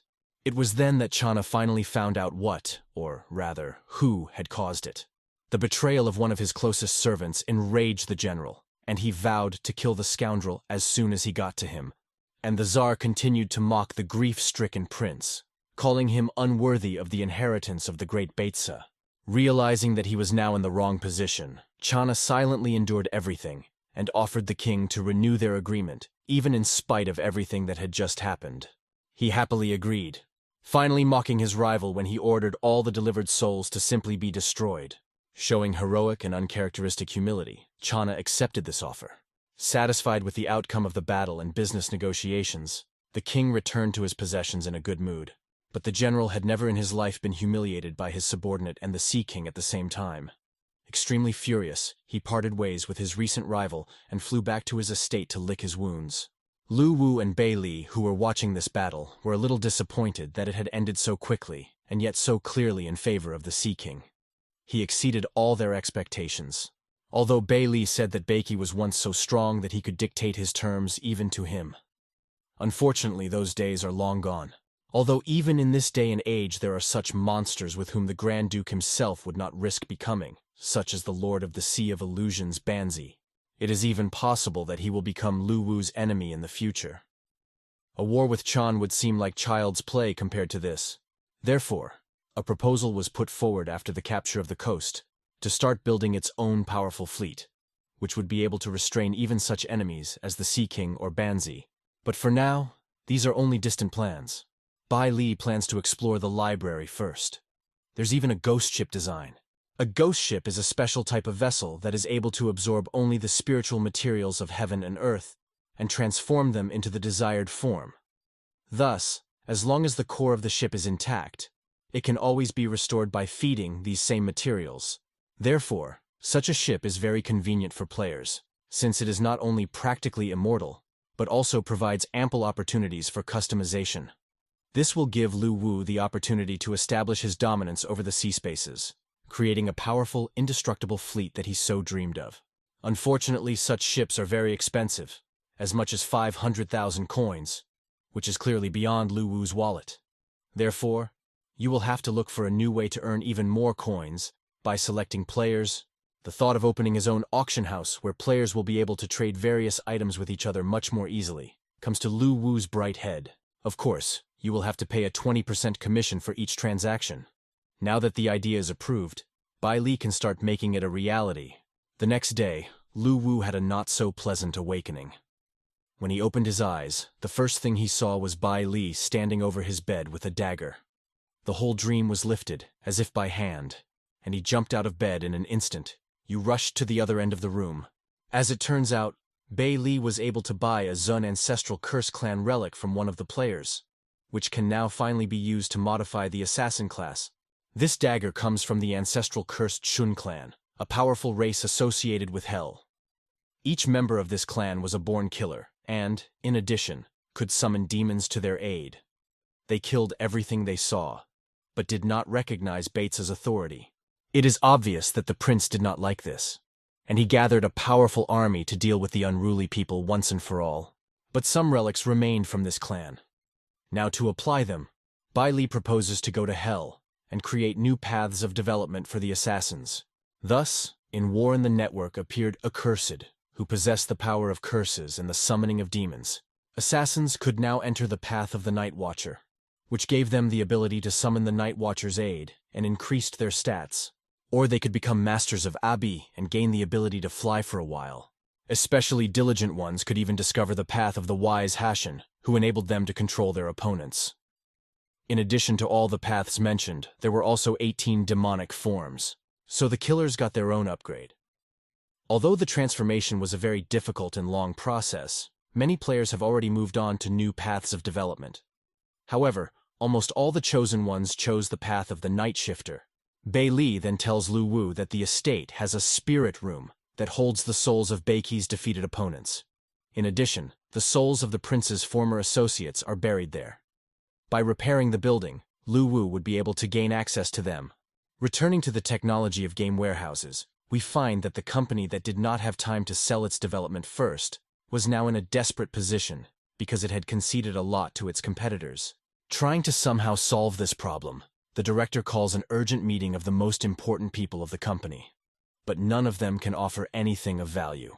But there is a glimmer of hope when the assistant informs that Lu Wu turned down an offer from another company, and this is their chance. Director Chen orders to immediately contact the young developer and conduct business negotiations with him regarding the use of game warehouses. It is important for him that they pass successfully. Lu Wu and Bai Li are always working on improving the game and discussing how they still have too few coins, not because their gains are small, but because they are all invested back into the game for teleports, new buildings, features, etc. etc. Their conversation is unexpectedly interrupted by a phone call from a representative of a technology company, who suggests that Lu Wu meet with the director and discuss the possibility of signing a deal. But he replies that there is no need for this meeting. He is interested in only one question, which can be safely discussed over the phone. It is about money. Then the director takes the initiative in the conversation. It does not matter to him if the company will not receive direct income from this development, because the main thing is to make a statement. Having the reputation of a company that cooperates with one of the most successful developers of today is much more important, because it can attract the attention of other potential customers. Now that Lu Wu had finally gotten his way and wouldn't have to pay the development company a single yuan, he could agree with a clear heart, a clear conscience, and a full wallet. Both sides were satisfied with these negotiations. After that, Bai Li showed her friend another live broadcast. This time, one player, while exploring the location, accidentally fell into a pit and now could not get out. As Bai Li reported, this is not just a pit, but the grave of the so-called Bai Mei, noble spirit beasts who at the end of their lives look for graves like the one in which the hero is currently stuck. Meanwhile, the berserker tried all the ways he knew to get out of this grave, even suicide. But each time the unknown green light healed his wounds, so there was no hope left. But then some player, actually it was Lu Wu, recommended him to cut his palm and stick it to the green wall. Having no other options, the berserker did so. Then the wall began to drain his blood, and he finally thought he had found a way to die and free himself from this trap. But to his surprise, he was restored to health a moment later by the ghost of a deer that appeared from the blood-stained wall. It turned out that in this way the player discovered a new, so far hidden class, and received the specialization of a baime. This gave him not only an increase in some characteristics, but also the ability to transform into an animal form and heal others with his own blood. A very unique and useful specialization. New abilities allowed him to get out of the cursed pit with ease. Of course, Lu Wu immediately wanted to put the baime production on the assembly line, but Bei Li had to stop him, saying that it was impossible. The only way is to find the grave like Berserk did. And he, not long rejoicing in his new abilities, after leaving the grave immediately fell into another trap. Someone threw a net over him. For the player, it was a complete surprise, and he fell to the ground in mad fear. It was clearly not his happiest day. Then the other heroes jumped out of the bushes and began to beat the poor creature with wooden sticks in order to weaken it. It turned out that they were players who were still trying to tame the wild creatures of the underworld. True, they did not know exactly who they had captured, but it did not seem to matter much to them. G&D, represented by Elisa, quickly became aware of the agreement concluded between the competitor company and the developer of War on the Net. Being very dissatisfied with the actions of Lu Wu, she took measures to prevent the growth of the influence of competitors. She banned War on the Internet on the company's website, and also asked the management to ban it throughout Japan, at least on the G&D websites. But so far, the target of the sanctions was not very interested in all this. Lu Wu was more interested in the fate of that baime player. As Bei Li informed him, after some time of abuse of the poor creature, one of the gamers who was watching the broadcast could not stand it and came to the aid of his comrade, who was tortured and barely alive. As she told this story, Lu Wu sensed the approach of his messenger and assumed the form of Prince Beiza to hear about the results of his work. Bowing before his master, Du Yan recounted to him all his deeds, how he had deceived Chan, blaming the attack on the Lord of the Northern Territories, and then the Sea King, refusing to pay tribute. Finally, he brought the Yin Spirit Pearl to the prince, which contained 230,119 spirits, and also admitted that he had been exposed and would no longer be able to be a double agent. Satisfied with the actions of his new subordinate, the descendant of the prince used his power to reward him well. He manipulated spiritual power to increase Du Yan's strength, something no one had done for him before. Lu Wu said that it's actually not that hard to do with an envoy, unlike normal players, since he lives for a millennium. After that, the prince gave the servant a new task: to go to the lands of the King of Ghosts and conduct intelligence there, and especially to understand the relationship between him and General Chan. The Pearl of Yin Spirits was supposed to be a gift for the king. As Du Yan took off towards the Northern Territories and almost disappeared over the horizon, Lu Wu and Bei Li started talking about teleportation. It turns out that for some portals, just normal soul power is enough, but others require a sacrifice in the form of yin souls. For example, a portal that would allow you to create something like a copy of War on the Net, which Lu Wu had been thinking about for a long time. It will take 150,000 yin souls to build. Fortunately, that's how much the messenger collected during his travels.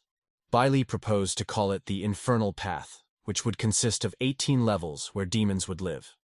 This location will be especially useful for assassin players and their demonic progression paths. Then Lu Wu started construction. First he gathered the energy, then Bei Li drew the necessary formation for him. And then the yin souls were sacrificed. But suddenly, two red hands that clearly did not belong to a human reached out from the abyss directly behind Lu Wu. But Bei Li, suspended in the air, continued the ritual, and she was completely absorbed in this process. She was just now uttering some kind of spell in an ancient language that Lu Wu had no idea about. Standing on the ground, he shouted up to Bei Li and dared to interrupt her to ask where those demonic hands came from and why they were behaving so strangely. In fact, they were not just hands, but the remains of one of the most ancient gods of the underworld, the god of the Infernal Path. Bei Li used the ancient language of sacrifice to summon this god and offer him the same 150,000 yin souls in exchange for free passage through the territories he guards. In the end, God accepted this gift and opened a passage to a new location. Bei Li and Lu Wu stood directly in front of a precipice that descended rapidly, ending in pitch blackness. Hell's Way was opened. Unfortunately, if Lu Wu wants to open other forbidden zones, he will have to perform a similar ritual each time and offer the yin souls to the guardian gods of these zones for the rite of passage. But all this could be thought about later. Now Bei Li expressed her desire to personally go through the Hell Road by joining the squad of players, because she had never been there before. Although her master was skeptical of the idea, he eventually allowed her to join Jue's group. The discovery of a new complex location has forced many assassins to form large groups to explore the place together in search of valuable artifacts to open new development paths. Shui, as the head of one of the strongest guilds, was able to attract 30 heroes to her expedition, among which she was disguised as an ordinary player, Bei Li. The squad was teleported to the first level of the Hell Road. It was a typical demonic location with its volcanoes, endless streams of magma that form rivers and lakes, numerous caves and tombs. Having made a first impression of this place, the heroes split into small groups and began to explore every nook and cranny in search of treasures and valuable artifacts.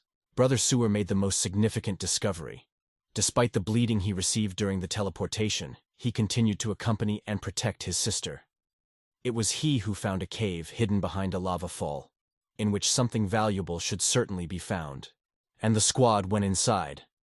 If it was extremely stuffy and hot outside, for obvious reasons, then inside the cave was cold. Shir became afraid to continue on her way, and she stopped for a moment, gathering her strength to lead her men forward. But suddenly, an unknown sound from the side made her jump in terror. However, it turned out that this was not a mortal danger, but only Brother Sui, who pounced on the first sarcophagus he encountered with a sword, trying to get its contents. The other heroes approved of the idea and joined him. Altogether, the players tried to destroy the sarcophagus. Everyone attacked as best they could, but even with the forces of the entire squad, it turned out to be impossible to overcome the strong armor of the sarcophagus. In despair, everyone sat down on the ground to rest. Bei Li was the only one left on her feet, and the heroes looked at her somehow strangely, but did not say anything, and started a dialogue among themselves. In the end, they decided to leave this three-cursed sarcophagus for now and look for something more interesting in this cave.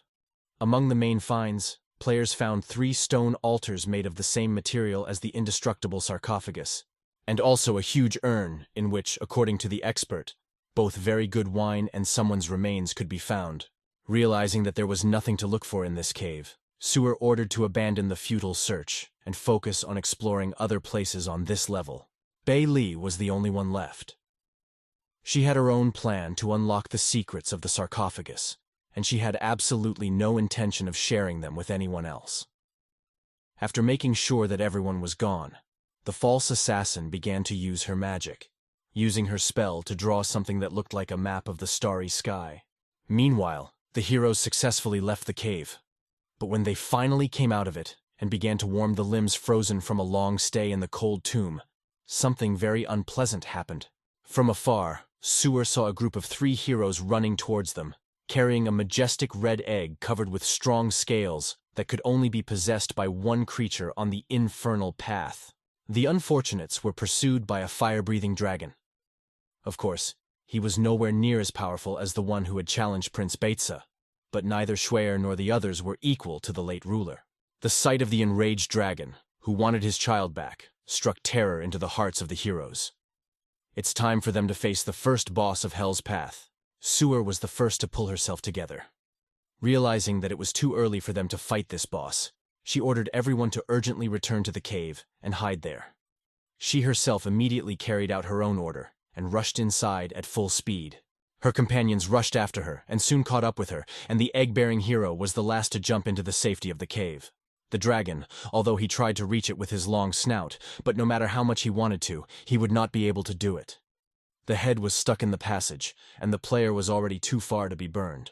Once away from the dragon, Sui decided to politely ask the hero to make up for all the inconvenience he had caused her by bringing the dragon here.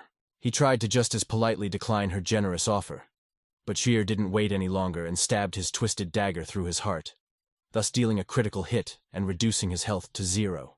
Then, with lightning speed, she changed her position and caught the egg, which was about to crash to the ground. Unfortunately, it couldn't be hidden in inventory, so someone would have to carry it. But it was still unclear how to get out of the tomb when a ferocious dragon lurks at the exit. Here, Bei Li intervened in the matter, who again imperceptibly joined the squad. She used her artifact, the Ring of Pressure, to catalyze the hatching process of the little dragon, and at the same moment, the scale finally split open, and a blinding light poured out of it. Then the egg seemed to explode, and the newborn child was free. Like a duckling, when the dragon saw Sui, He immediately took her for his mother and became spiritually attached to her, so she became the owner of her own pet. He was quite weak so far, but with proper care he could grow into a really useful companion. All these efforts are worth it, because who doesn't want to have their own fire-breathing dragon? Even Sewer, who was not too enthusiastic about the idea at first, eventually softened and promised to take good care of her new pet. In Lu Wu's room, who was resting peacefully, a portal to an unknown dimension suddenly opened, momentarily disturbing the quiet atmosphere of his dark room. The next moment a figure jumped out of the portal and landed neatly on the floor. Bai Li finally returned from her trip, not wanting to deal with the dragon and be trapped with the other heroes. As she quickly changed into her usual outfit, Lu Wu immediately struck up a conversation with her about dragon hatching and pets in general, and ended up praising her for helping to improve the net war. Next, taking as an example the fight between Sewer and another player over a dragon egg, it was about the arguments that arise between players and the lack of unity between them. Lu Wu said that he will take care of it soon, because he has a very ambitious project on his hands. Competition for guild power. Its essence is to create a new location that will contain as many as 100 cities, and in the center of each of them, there must be an empty flag. Guilds with at least 500 members will be able to take part in this competition. They must capture cities and plant their own banners in them, then keep them from being taken over by enemy guilds. At the end of the half-day battle, the top 100 guilds will be selected and will receive various rewards from the developers. Although the project is very interesting and useful, because it will allow guilds to fight in a place designated for this, it remains only a plan for the future, because currently Lu Wu does not have enough resources to implement it, and there are more important problems, but he has just enough resources to start building the Spirit Room, which should launch a whole new cycle of challenges for players and developers. Thanks to the power of the artifact and Lu Wu's abilities, the construction was quickly completed. When they entered the Spirit Room, although given the size of the room, it would be more appropriate to call it a spirit temple, Bai Li immediately drew attention to one of the souls stored there and asked to use it. This spirit turned out to be Solar Sagittarius, the best archer in the time of Prince Beitza, as well as his faithful companion, who, they say, could match the King of Ghosts. But during the battle to destroy the clan, the enemies were able to surround the great warrior and get to him at a close distance, from which he could no longer use his weapons so effectively. After which, the solar archer was killed. The prince was very saddened by the death of his friend. All he could do for him was put his soul here in the spirit chamber, so that his legacy would live on forever. Players who want to gain the power of the Sun Archer must master the bow, which usually requires not only talent, but also hard daily training.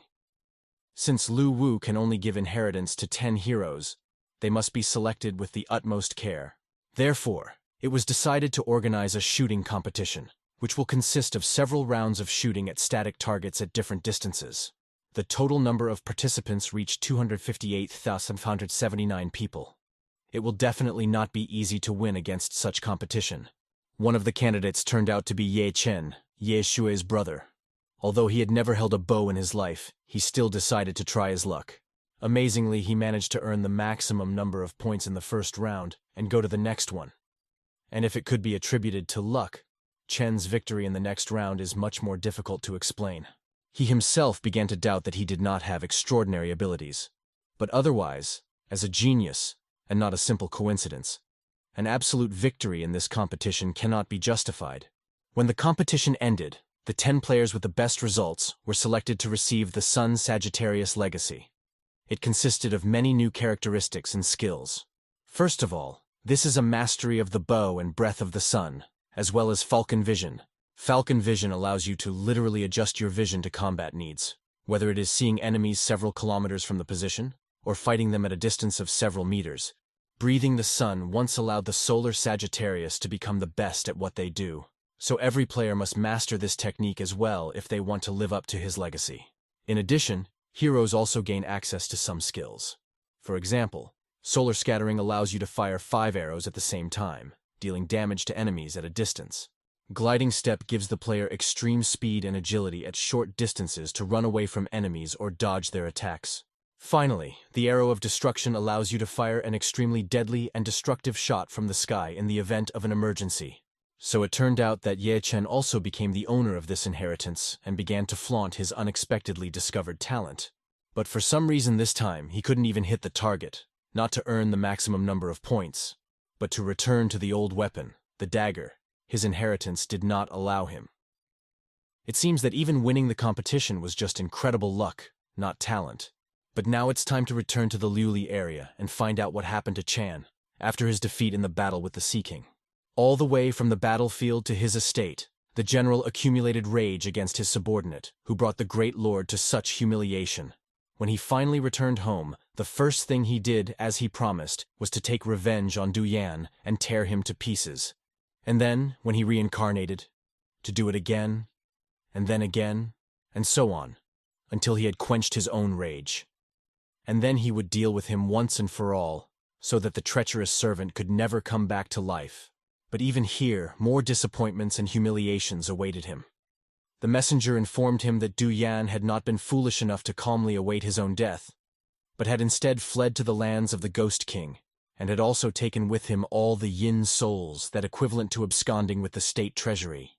This finally finished off Chan.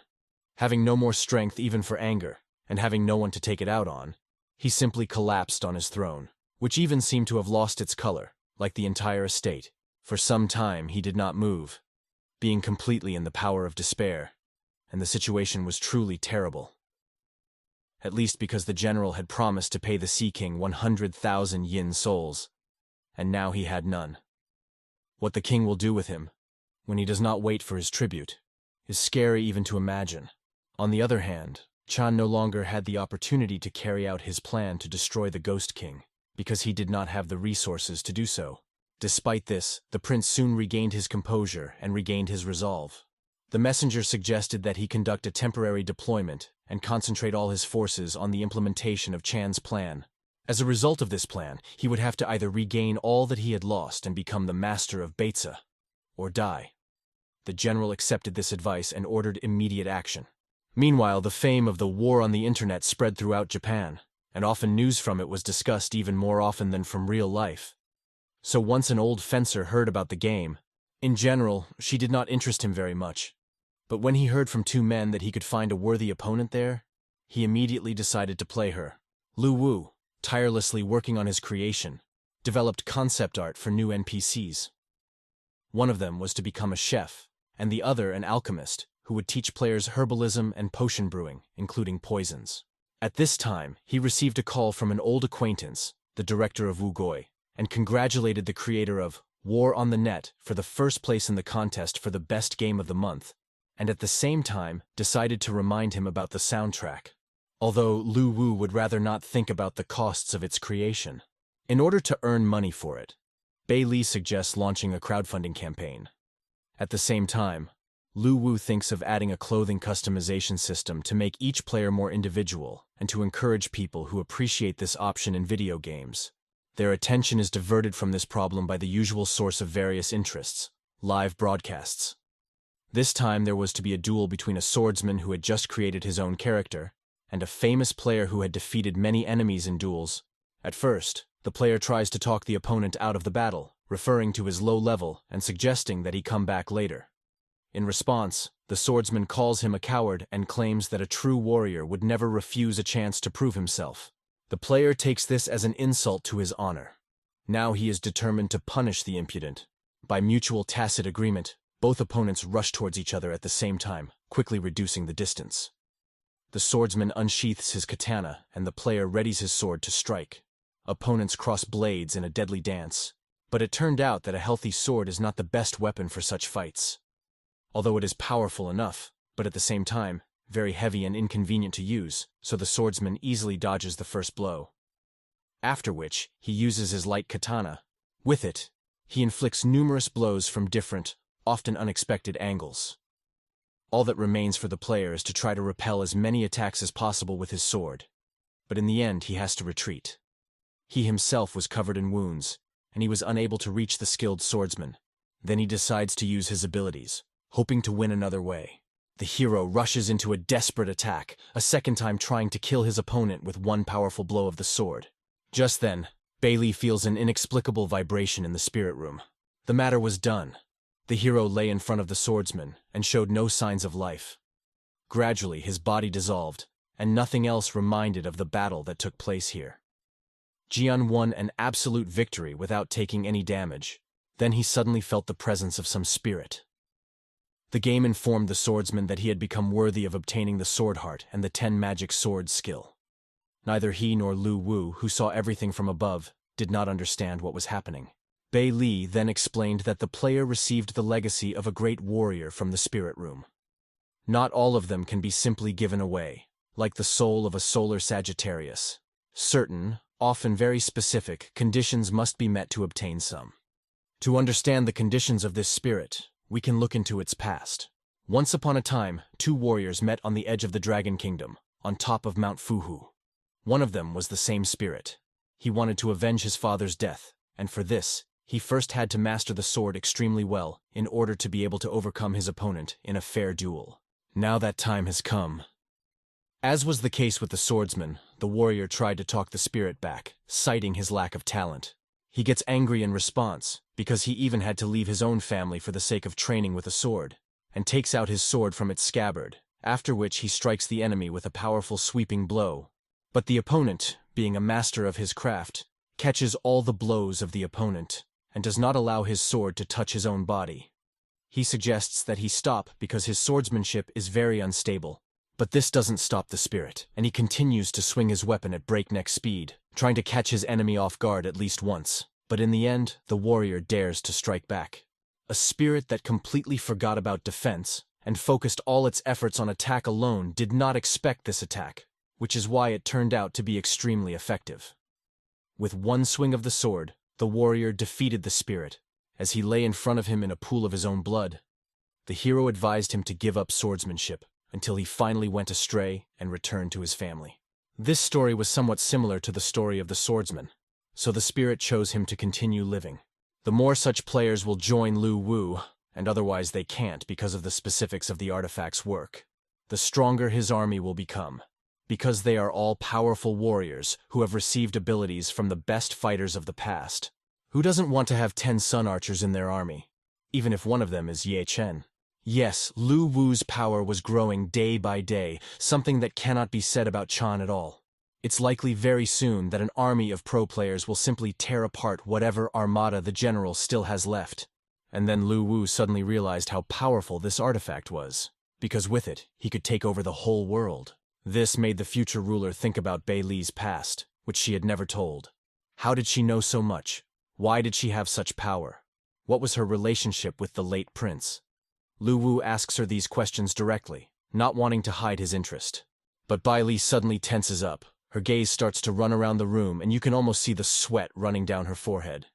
Seeing that he made her nervous, Lu Wu hurries to make amends and reassures Bei Li by saying that he doesn't take no for an answer.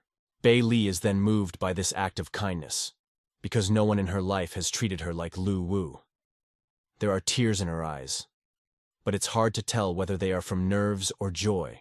Bei Li promises that he will tell about his past, and also adds that he will never betray his master. Lu Wu finally tackles the problem of the lack of a soundtrack.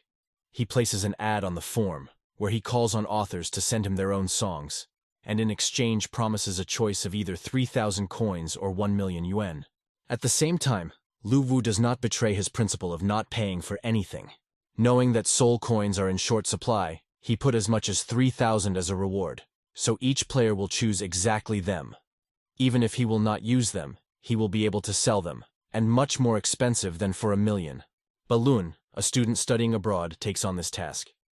He comes to the studio with an almost finished text and asks his friends to help him improve the song. His friends greet him somewhat coldly, because due to his own fascination with war on the internet, Balun completely abandoned music and then suddenly returned to it, and also asks to record the soundtrack for the game. But in the end, they get together as a full band to record this song. 1 vocalist, 2 guitarists, a drummer, and a keyboard player. Soon the song is already in the office of the main developer, who is working on the concepts of new characters. Together with Bei Li, they decide that this composition, Nirvana, is the best of what they were sent. Meanwhile, one brave traveler tried to conquer the Katsido Mountains. For a long time, he made his way among the stones and snow in complete darkness, until he saw his destination, the top of the largest of the mountains, illuminated by the pink morning sun. The fact is that his father told him that he once met a wise man at the top, thanks to whose advice he achieved success in life. Now the son wanted to check the truth of his father's legend.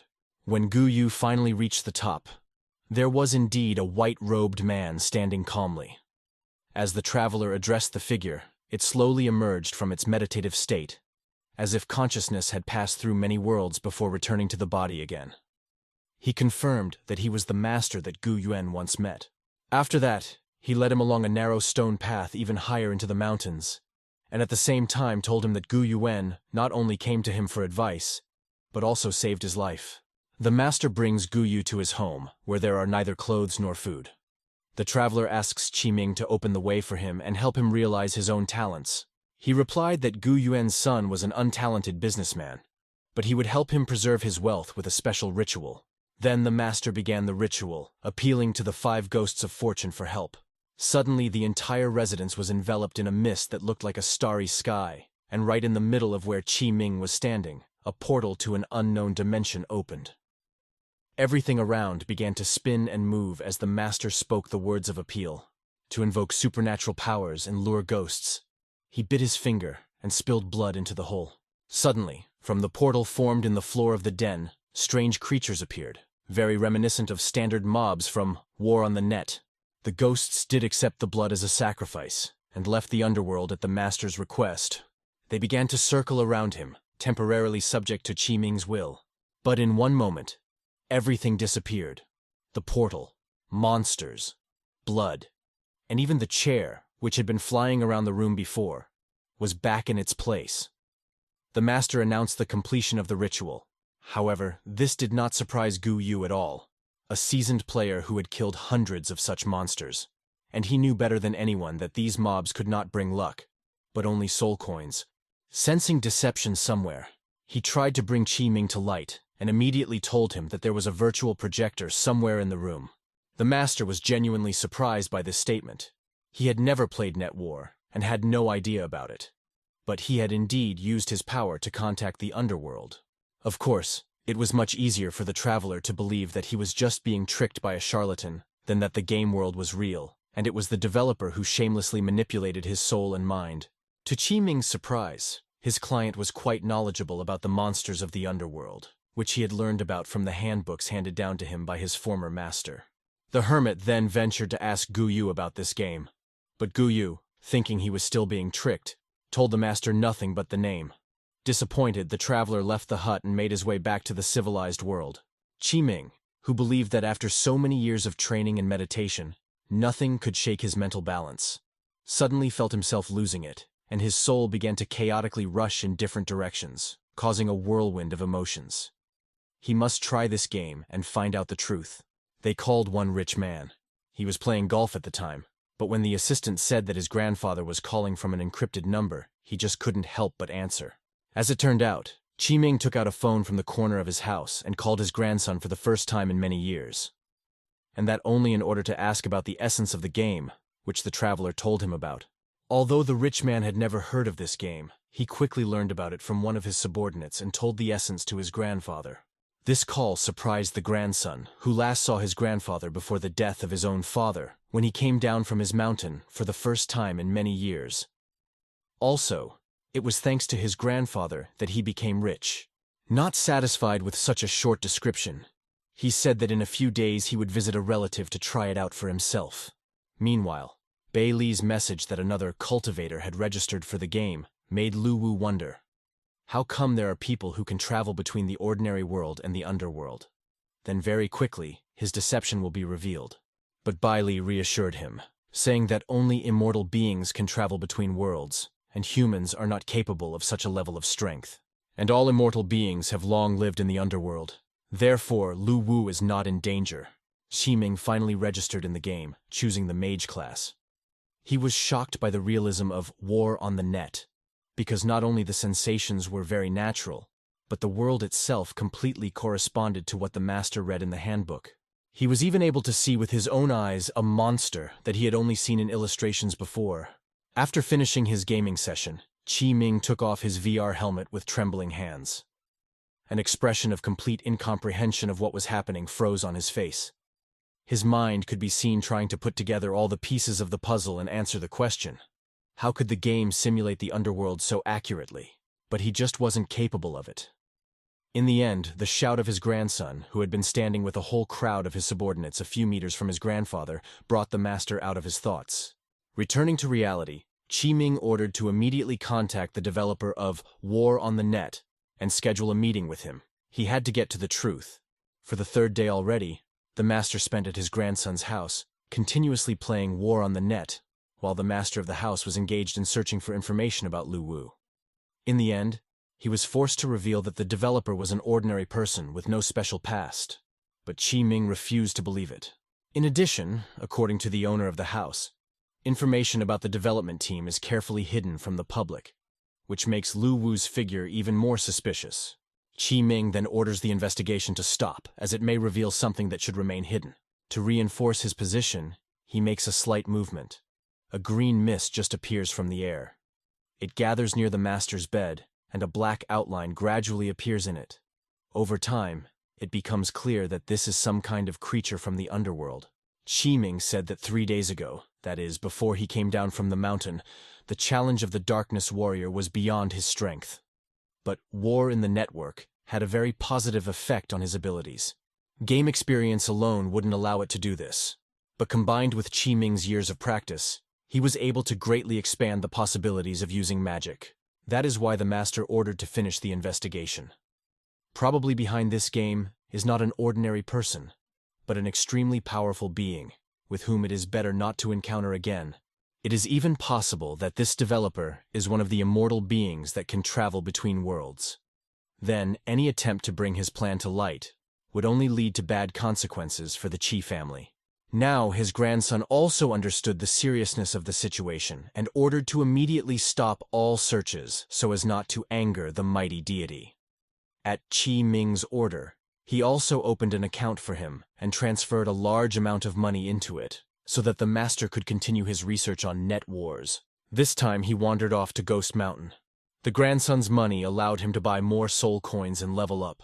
This means that it is finally time to not just look at monsters, but also to enter into battle with them and test your skills.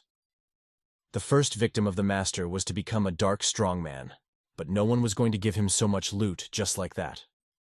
A swordsman intervened in the case and declared his right to the dark strongman. Qi Ming then remarked that this was a gross violation of basic etiquette. Taking this as an insult, the swordsman began to threaten the magician with his 10 blades. He immediately understood that in front of him was the owner of the legacy of a mighty warrior. But this only inflamed the master even more. He decided to punish the daredevil using his skills. Without saying another word, he began to beat his stick on the ground and make strange movements, as if in a ritual dance. The fencer, who had not yet encountered such combat techniques, watched his opponent for some time, confident in his abilities. But it would be better for him to attack immediately, because after completing the ritual, Qi Ming was able to summon countless warriors of darkness who converged into one mass. Realizing his mistake, the swordsman immediately used his new 10 magic sword technique and aimed them straight into the sky. After that, the master descended to the ground, and then Jian rushed at him to defeat him in hand-to-hand combat. But Qi Ming skillfully avoided all of the enemy's attacks. Then the summoned warriors of the master went into battle. One by one they attacked the swordsman, trying to defeat him due to numerical superiority. But he skillfully used all his blades to pierce and cut through the numerous hordes of advancing opponents. But at the same time, he rightly noted that these warriors are much smarter than usual and have a good intelligence. Zhang had to admit that he was an experienced master, but Qi Ming refused to reveal his identity to him. However, this did not mean that any of them were ready to give up their prey in the form of a dark strongman. So after a short break, the battle resumed again. Taking a blade in each hand, the swordsman made a powerful leap and instantly approached the enemy. Another centimeter, and he will be in the radius of the swing of his swords. Qi Ming did not have time to react to his opponent's attack, no matter how hard he tried to think of a way out of the situation. With his own hands, Jian cut down the master, leaving him no chance for salvation or revenge. Despite this, it seems that Qi Ming was still able to obtain the heroic soul inheritance. But which one? Neither Lu Wu nor Bei Li knew yet. It's always nice to support the intrigue a little. Behind the endless work, Lu Wu didn't even notice that Valentine's Day, the holiday of lovers, had arrived. To give himself some rest, he decided to go out into the city and visit the local fair, held in honor of the event. Of course, Bailey, who accompanied Lu Wu everywhere, was primarily interested in food counters, so soon every fast food seller knew her face. Lu Wu was a little upset that he was celebrating this holiday alone. Maybe he didn't have a girlfriend, but at least he had a loyal friend. He suddenly wondered what happened to Qiming and the hero's legacy. As it turned out, pulling the cat by the tail was not necessary at all. A new hero was not born, because the master received a spirit at the time of death, when the soul left the body. So it turned out that the inheritance simply disappeared without a trace. But Bai Li assured that he would have more than one chance to get it again. This conversation leads Lu Wu to some interesting thoughts. If the player encounters a powerful spirit, will the artifact be able to protect them? Bai Li evades the answer, referring to some higher laws of the underworld, but is not going to explain their effect or the essence of the artifact. This makes Lu Wu think about his companion's mysterious past and present. But he tries to quickly banish bad thoughts and trust Bai Li for now. When they were about to continue the celebration and enter the clothing store, Bai Li had an uneasy feeling that had predicted danger more than once. With a very worried expression on her face, she was forced to report that General Chana had begun his offensive and had already crossed the Baitsa border. Both of them urgently needed to return home in order to somehow help the otherwise inevitable disaster. Meanwhile, on the border of the Luli district, there were several players who were also unable to find a partner and celebrate properly. The three brothers were going to calmly pump their levels until the server was half empty. But their cheerful conversation was interrupted by a noise coming from beyond the horizon. Looking closer at the foot of the mountains rising in the distance, they saw a black streak that gradually approached and soon turned into a dark mass. With horror, they had to admit that this mass was made up of enemy soldiers, who pushed directly towards Hades with a forced march. When the heroes were about to run away and report everything to the capital, the general's messenger cut off their retreat and didn't even give them a chance to resist, but immediately grabbed him and brought him straight to his master's feet. The general sat still on his throne with renewed determination and self-respect, and watched the movements of his army. So far, everything was going great, just according to his plan. At this time, prisoners were brought to him. He had never met human beings before, so he began to carefully examine and evaluate them. In the end, he had to admit that they were very weak. Then he began to question them. First of all, he was interested in the origin and personalities of these people. Of course, they all replied that they were descendants of Prince Baitsa and tried to escape from the captivity of Chan. But such a serious display of disrespect for the true descendant of the prince was quickly punished, and the heroes were put in their place. Since further questioning did not yield any results, the general ordered the execution of the prisoners. His will was quickly done with one swing of the huge scythe. As the army advanced unopposed, Lu Wu tried his best to prepare the defenses of his capital. But it was not easy to do this, because there were not many players left on the holiday. Without realizing it himself, Chana chose the most appropriate time for his attack. This time, the army was led by the general himself, although even on the campaign, he did not want to part with his beloved throne, which remained his only constant companion. Now he was able to see with his own eyes the majesty of the rebuilt Hades, but already near the walls of the city itself, a surprise awaited the commander. An army of players had gathered in front of the main gate, which was even larger in number than his own army. But there was no way to retreat. This army was the only one left to the prince, and he had to either lead it to victory or lose his title or even his life. Wu Gui became the commander of the militia of heroes, a charismatic, brave, and quite influential leader among other players. When the black mass of the enemy came into his field of vision, he began to rouse his men and heat up their fighting spirit. It turns out that Lu Wu immediately notified the gaming community about Chan's attack, but he didn't expect so many people to come together to defend the city. But they were dedicated. Meanwhile, a deadly battle for survival began below. The army of ghosts relentlessly advanced, stepping over the corpses of the players, moving closer and closer to their goal. Brothers Li and Wu found themselves in the very epicenter of the battle. As commanders, they became the priority targets of the enemy. It was obvious that things were not going in the players' favor, but at this point, Wu Gui could do nothing but continue to fight bravely and set an example for his subordinates. Chana, watching the battle, continued to marvel at the fearlessness of the people. He did not understand why these creatures were not afraid of death. This made him very angry, and he finally left his seat on the throne and began warming up to take part in the battle himself. The messenger tried to answer him, pointing out that the task of the general is to lead the troops, not to fight, and all the dirty work can be done by his subordinates. But Channa explained that he wanted to preserve the strength of his army in this way and reduce its losses. Besides, he finally had a chance to release all the anger he had accumulated since the battle with the Sea King. The general soared into the sky only to fall to the ground like a meteorite and strike with such force that it sent a shockwave that even the commander of the enemy army felt. That's how effectively Channa declared himself.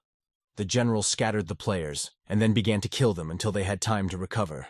Bai Li began to worry, because everything indicated that sooner or later the players would lose, regardless of their efforts. As usual, Lu Wu told her that he had a plan. He shouted, "Attack!" And out of the gate came his battle reserve, which consisted of NPCs he had created. Lu Mo, Master Q, Alchemist Elder Yao, and Chef Li. Channa has already defeated all the players around him, and the others did not even dare to come close to him, choosing weaker opponents. Then he was challenged by new soldiers. Altogether, they stood before the general, showing their determination and unbreakable will, and built a barrier to the best of their ability to protect themselves from his attacks. But this show of loyalty to his master and his land did not affect the enemy in the slightest, and he brutally dealt with all the NPCs. Their barrier could not withstand. Seeing that even the battle reserve could not change the course of the battle, Bai Li fell into even more despair, especially after the death of characters who were dearly loved by all the players for their good-naturedness and openness. But Lu Wu said that his plan didn't end there. The NPCs were a way to hold off the enemy army for a while, and by their death incentivize more players to return to online war and take revenge on Chan. Their death was not in vain. Many gamers, when they heard about everything that happened under the walls of Hades, were very angry with the general and his army. So soon the number of the militia began to grow steadily. Some at that moment were celebrating with their friends or loved ones, enjoying Valentine's Day. If before that they expected that everything would be fine without them, now it became obvious that the situation was critical. If no one helps this, the capital will fall, and with it, the war in the network, although hardly any of them will guess about this last part. All of them immediately left their affairs, no matter how important they were, and hurried to their virtual reality helmets. For them, the game really became something special, sometimes even more important than real life. In the end, the largest guilds came to the rescue, the Guild of Guardian Angels and the Guild of Great Dragons in almost full strength. Fresh fighting forces immediately joined their comrades and immediately raised the morale of the entire army. Instead of wasting time on the summoning ghosts, the guild leaders ordered to attack the general himself first, because he was their most dangerous opponent. The deadly battle for survival continued. The heroes attacked the general with renewed vigor.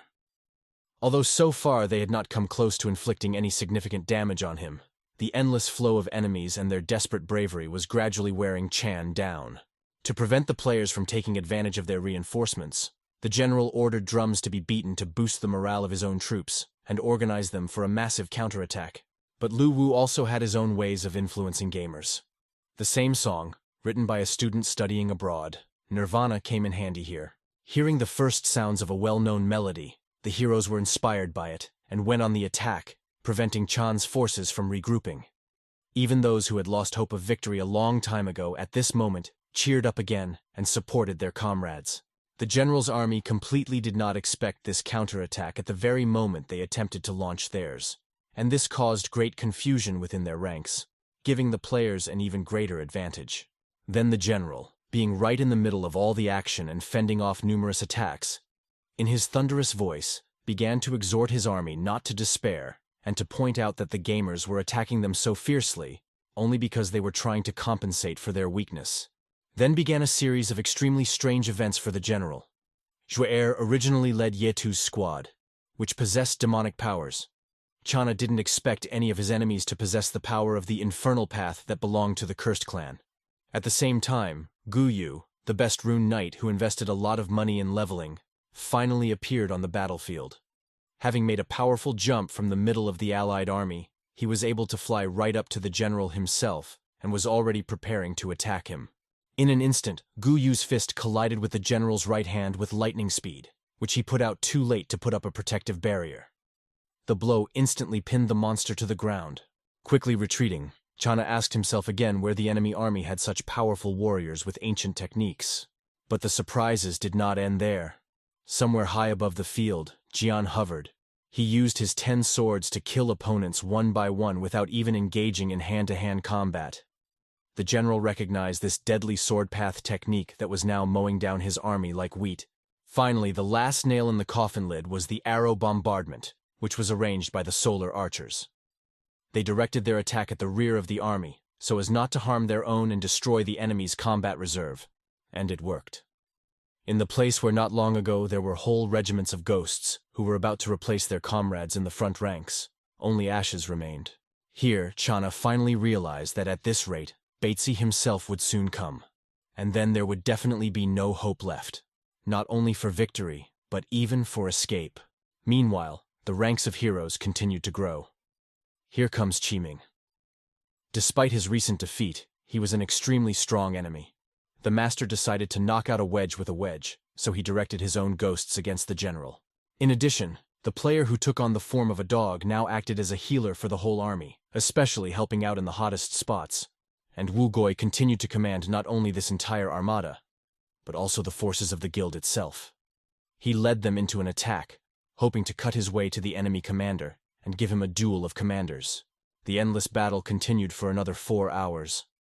Although the struggle was very bloody and forced both sides to exhaust all their reserves, in the end it was the militia of the players who began to win it, gradually pushing Chan's troops away from the walls of Hades.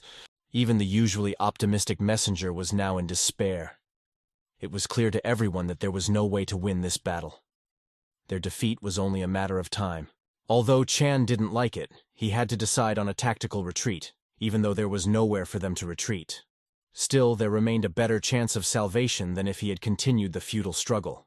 The remnants of the army of ghosts, broken physically and morally, began to flee in panic, throwing everything they had in their hands.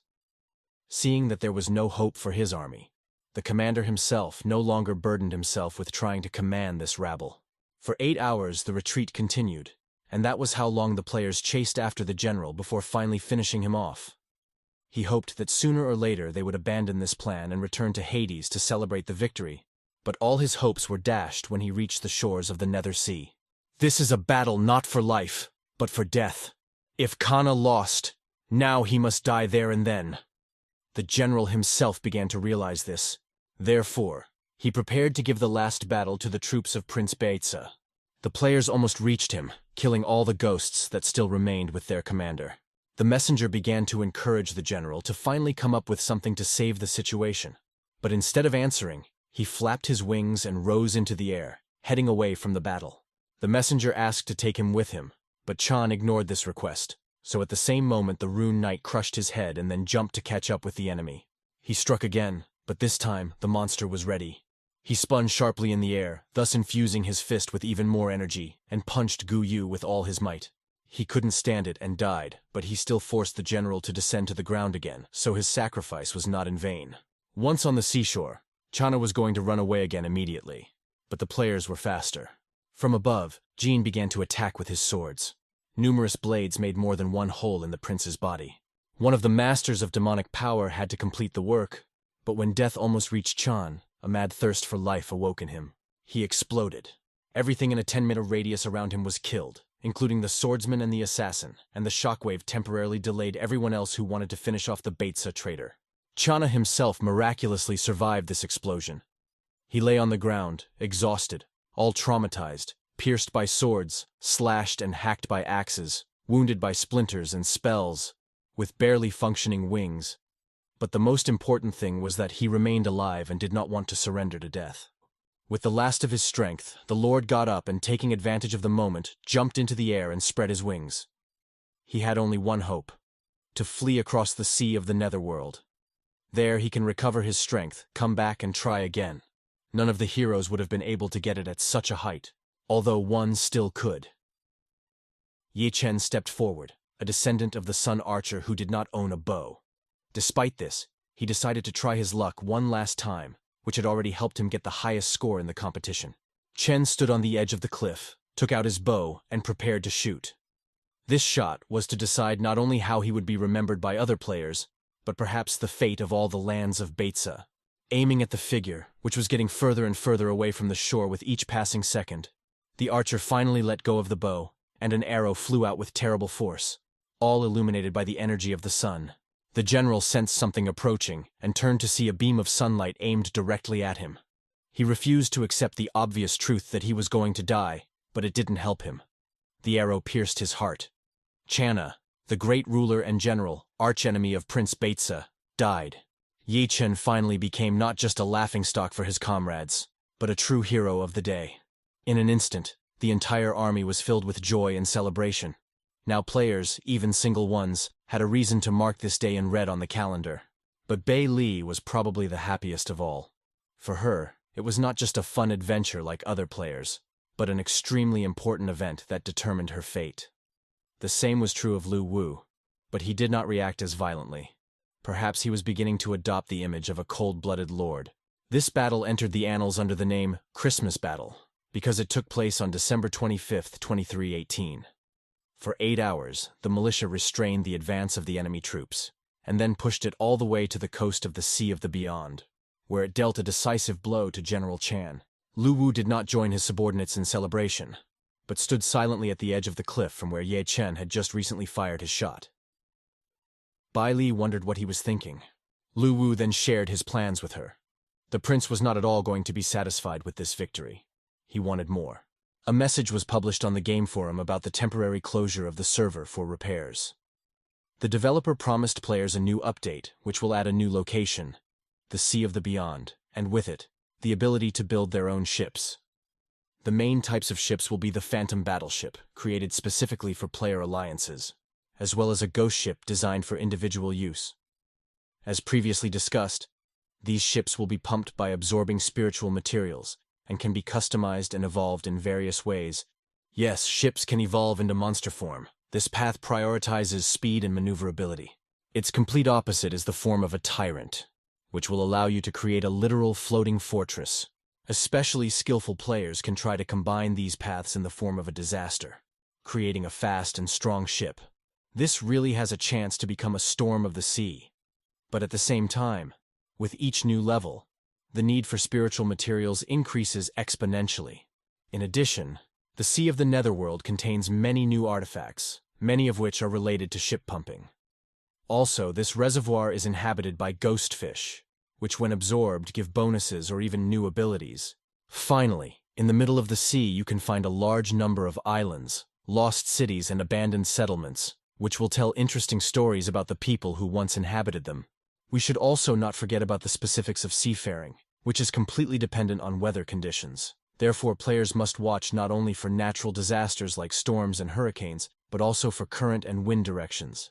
In honor of the opening of the location, new NPCs also appeared, which were supposed to at least partially replace those who died in the battle. A master of making weapons, a skill instructor, an experienced sailor, and others. As expected, such a large-scale update caused a stir among players, and they have already begun to prepare for the development of the sea space. First of all, this preparation consisted in collecting money. The price of soul coins was to rise again, which meant that the prince would become even richer. In order to finally consolidate the success, Lu Wu and Bei Li decide to write an advertising add-on, using already proven methods. For the filming of the video, a special battleship in the form of a catastrophe, Moira, was designed, which was supposed to demonstrate the potential of the ships in this game.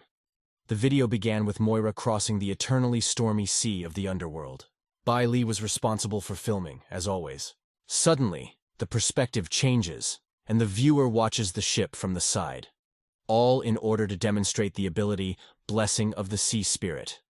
When it was activated, the ship dramatically increased its speed and began to cut through the waves like a sharp sword in the hands of a skilled swordsman.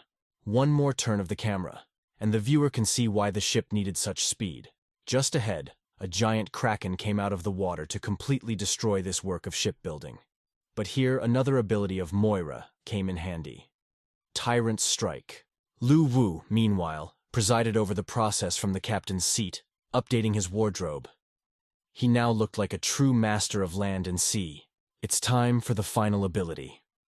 Moira's Wrath. Energy suddenly gathered above the ship in the form of an exact copy of the ship. This spirit soared into the sky and then spiraled down at the same time as its counterpart, and turned again into a destructive stream of energy that caused serious damage to the Kraken. Moira continued on its way. No one dared to stand in her way anymore. After such a hard battle, the ship deserved a good meal. Yes, this is also one of the features of this vessel. It absorbs not only spiritual materials, but also completely physical creatures. After shooting the video, Lu Wu and Bei Li returned home. The new location took a lot of effort, time, and money from them. Fortunately, after the defeat of General Chang and the annexation of Luli District to Beiqi's possessions, they had enough resources for such a large-scale project. On her own initiative, Bai Li even carried out one of her long-standing plans, to add more peaceful activities for players to the game. So now you could do fishing in the sea of the Netherworld, but if everything was arranged with the seafront, there were still northern territories led by a powerful ruler. But how to overcome it was still unclear. Bai Li watched the live streams again, watching the players who were already in full force exploring the new region. One of them particularly interested her because some experienced shipbuilder and fisherman promised to teach players how to build their own ships without having to buy them. Sensing a threat to his business, Lu Wu immediately rushed to the venue of the broadcast. Indeed, 2 players decided not to buy ghost ships, but to build their own. But the result of their efforts was not a battleship, frigate or yacht, but an ordinary raft with a simple sail. They even dared to go out to sea on it, but it was quite obvious to everyone that they would not live long in the middle of the water element. And when their ship is swallowed by water with 2 people on board, people will realize that there is no way they can bypass the system, and they will still have to buy a ghost ship. Lu Wu's business was saved, but their expedition ended quite unexpectedly, because they managed to catch something. But the fish did not want to give up so easily and dragged the raft along. A fierce struggle between fish and man began. Even after 5 hours, neither side gave in, and the ship continued to toss from side to side, so that even Lu Wu got tired of watching this circus. But just as they were about to leave, Bai Li suddenly felt something powerful approaching, and it made them stay. It was at this moment that the fisherman finally won the battle with nature and got a rare fish out of the water. It seems that all this time was not wasted. The sea finally calmed down. The players were about to return to the shore after a successful hunt, until a suspicious circle appeared around them. In an instant, this circle turned into a giant mouth of some kind of sea creature, which swallowed both the fishermen and their ship. They became food for Tao Wu, the incomparable king of the ocean, who was not afraid of any other masters. After revealing himself to the public, Tao Wu quickly disappeared beneath the water column, creating a giant wave as he dived. The appearance of this creature in the sea of the Nether excited Lu Wu and Bei Li quite a bit, because it was not supposed to be here. Bai Li explained that it was just a very unfortunate coincidence. Tao Wu usually lives deep in the sea and does not appear on its surface, but sometimes he has to surface to feed himself. This time fishermen were on his way. Although they didn't get the fish, they managed to snatch a valuable artifact from the monster's mouth, the bone of a magical dragon, so you can argue whether they were so unlucky. Meanwhile, interesting events unfolded on the territory of the Northern Territories. Commander-in-Chief Te Shi, servant of the Rock King, a being somewhat like a knight in armor, but with a missing torso and massive disproportionate arms, reported to his master about the destruction of General Chan and the capture of his territories by a new unknown force. The King of the Rock, a huge stone block that had a human form, expressed his concern at this fact, because no one knew anything about these foreigners who so suddenly began to rule the lands of Beitza. Then his general offered to deal with this threat quickly and decisively, declaring war on the new prince. But the king's answer was negative. After all, he didn't know enough about people to declare war on them right away. The general then said that it might be best to destroy them now, before they could build up their strength and attack the northern territories themselves. But such an assumption only caused him to laugh. He was one of the most powerful rulers of the continent. No army would dare attack his possessions, and if they did, they would be immediately destroyed. All this thanks to an army of forest demons who were far more powerful opponents than Chan's ghosts. The heroes would not be able to deal with them so easily, so there is no point in fearing them yet. The only one who could try to stand up to the rock in the Beitza lands is an old corpse in the graveyard, but he is not worth mentioning. The king is much more interested in a clan of forest spirits who refuse to swear allegiance to him. Having exhausted all means of diplomacy, the Rock orders to prepare the army for a punitive campaign and the destruction of the unruly people. Meanwhile, Lu Wu's treasury was gradually being rebuilt after extensive construction. The ships were not cheap, but everyone wanted to get one for themselves, so they spent unprecedented amounts of money. This contributed not only to the improvement of the financial situation of the prince, but also to the gradual formation of a strong fleet of players, which will soon be able to be used for large expeditions. In honor of this, Lu Wu is organizing a new event right before the new year, dividing it into 3 stages. In the first, players must go out to sea on New Year's Eve and catch as many fish as possible. Players who collect the most points will receive valuable prizes, equipment, money, and the winner will receive the title of New Year's Star. The second stage is the search for treasures, that is, the so-called New Year's certificates, which are randomly generated somewhere in Beitsa's possessions. They can be exchanged for rewards. At the third stage, all goods on the market will receive a 10% discount. This encourages players to spend more money, which will go into Lu Wu's wallet. Although there was one very loud request from the players to allow them to top up in the game, Lu Wu was physically unable to do so, so the request was ignored. Meanwhile, the Forest Spirit clan approached the borders of Beitsa, where they were met very coldly by the heroes led by Liu Chai. This clan consists of humanoid creatures that follow the path of the forest, which gives them access to certain abilities, growth, healing, and others. But the players didn't know anything about them, so after the recent events, they didn't want to let foreigners into their territory. Suddenly, it's another invasion army disguised as a peaceful embassy. The statement that Beitsa's army was in front of them surprised the clan members a little, because they had not yet received actual information about the return of the prince's descendant. Liu Cha says that they are all descendants of Beitsa, so it is certain that such an army exists. He then begins questioning the clansmen in front of him, trying to find out his origins. He answered that they are representatives of the clan of Forest Spirits, recognized by Prince Beitsa himself as a family of exceptional healers. After the death of their patron, they were left alone with King Rock and refused to obey him. Then he sent an army of forest demons to destroy them forever. The entire clan was destroyed, except for a few dozen people who now seek refuge in these lands. But this did not completely convince the heroes of the purity of their intentions. But Lu Wu already knew the truth from his scout, so the visit of these creatures did not surprise him in the slightest. However, for some reason, Bai Li was worried. In this situation, something was definitely wrong. The puzzle did not fit. When the prince died, it would be logical to assume that the virtually defenseless Forest Spirit clan would be one of the first to disappear, as it had with so many others. And if his representatives suddenly appeared on the border, it must be a deception of the enemies, a way to penetrate the Beitsa lands and sniff out everything here.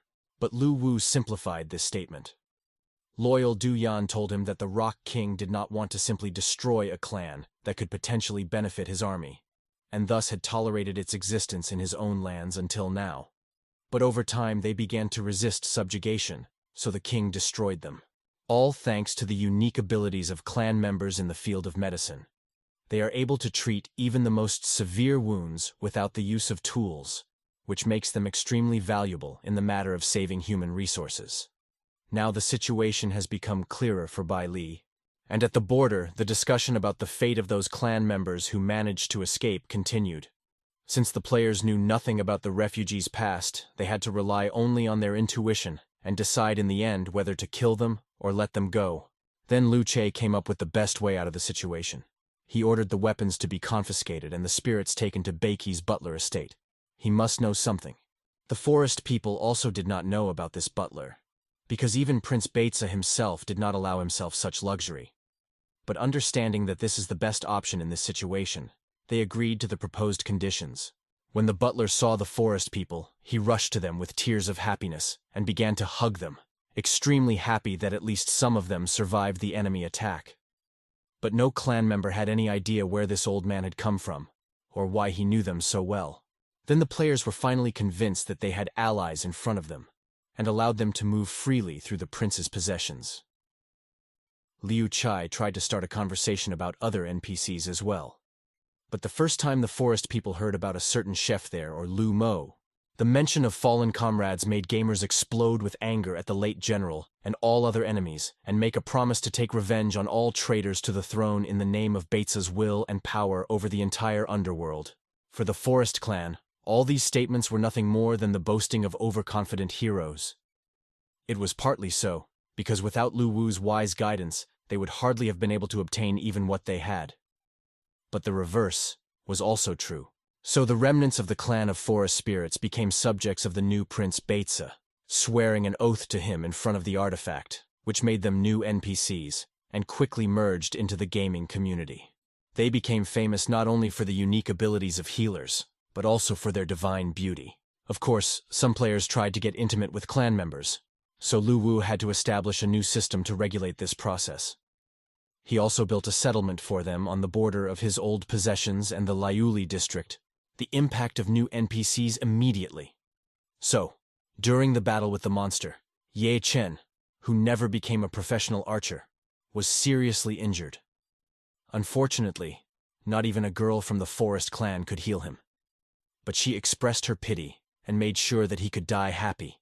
In order to quickly reborn and resume the battle, Chen asked his sister to finish him off. Su'er happily complied with his request, much to the dismay of his new girlfriend. A few days later, Chen, who had been practicing shooting non-stop all this time to match his rank, and Su'er were once again hunting monsters. Chen approached the monster at a distance of several meters, so as not to miss this time. But this became his fatal mistake. He didn't even have time to pull the string when the monster caught him with a random wave of his hand and sent him flying. When asked to heal him, the nearest healer replied that his wounds were too severe to waste time on them again, and it would be easier for him to die and wait for rebirth. And she flew away to treat other players with more minor injuries. Interaction with players over time made this people cold-blooded and cruel. Besides that, there was one more thing that really bothered Lu Wu. The elephant in the room, so to speak. Later, his purpose became obvious. He had to count down the time until the new year and the start of the first stage of the competition. Its creation was Bai Li's idea. There were a few seconds left before the beginning of the fishermen's competition. Dozens of ships, large, small, and very small. There was even a raft here, reconstructed on the model of the one that ate Tao Wu, gathered in the harbor.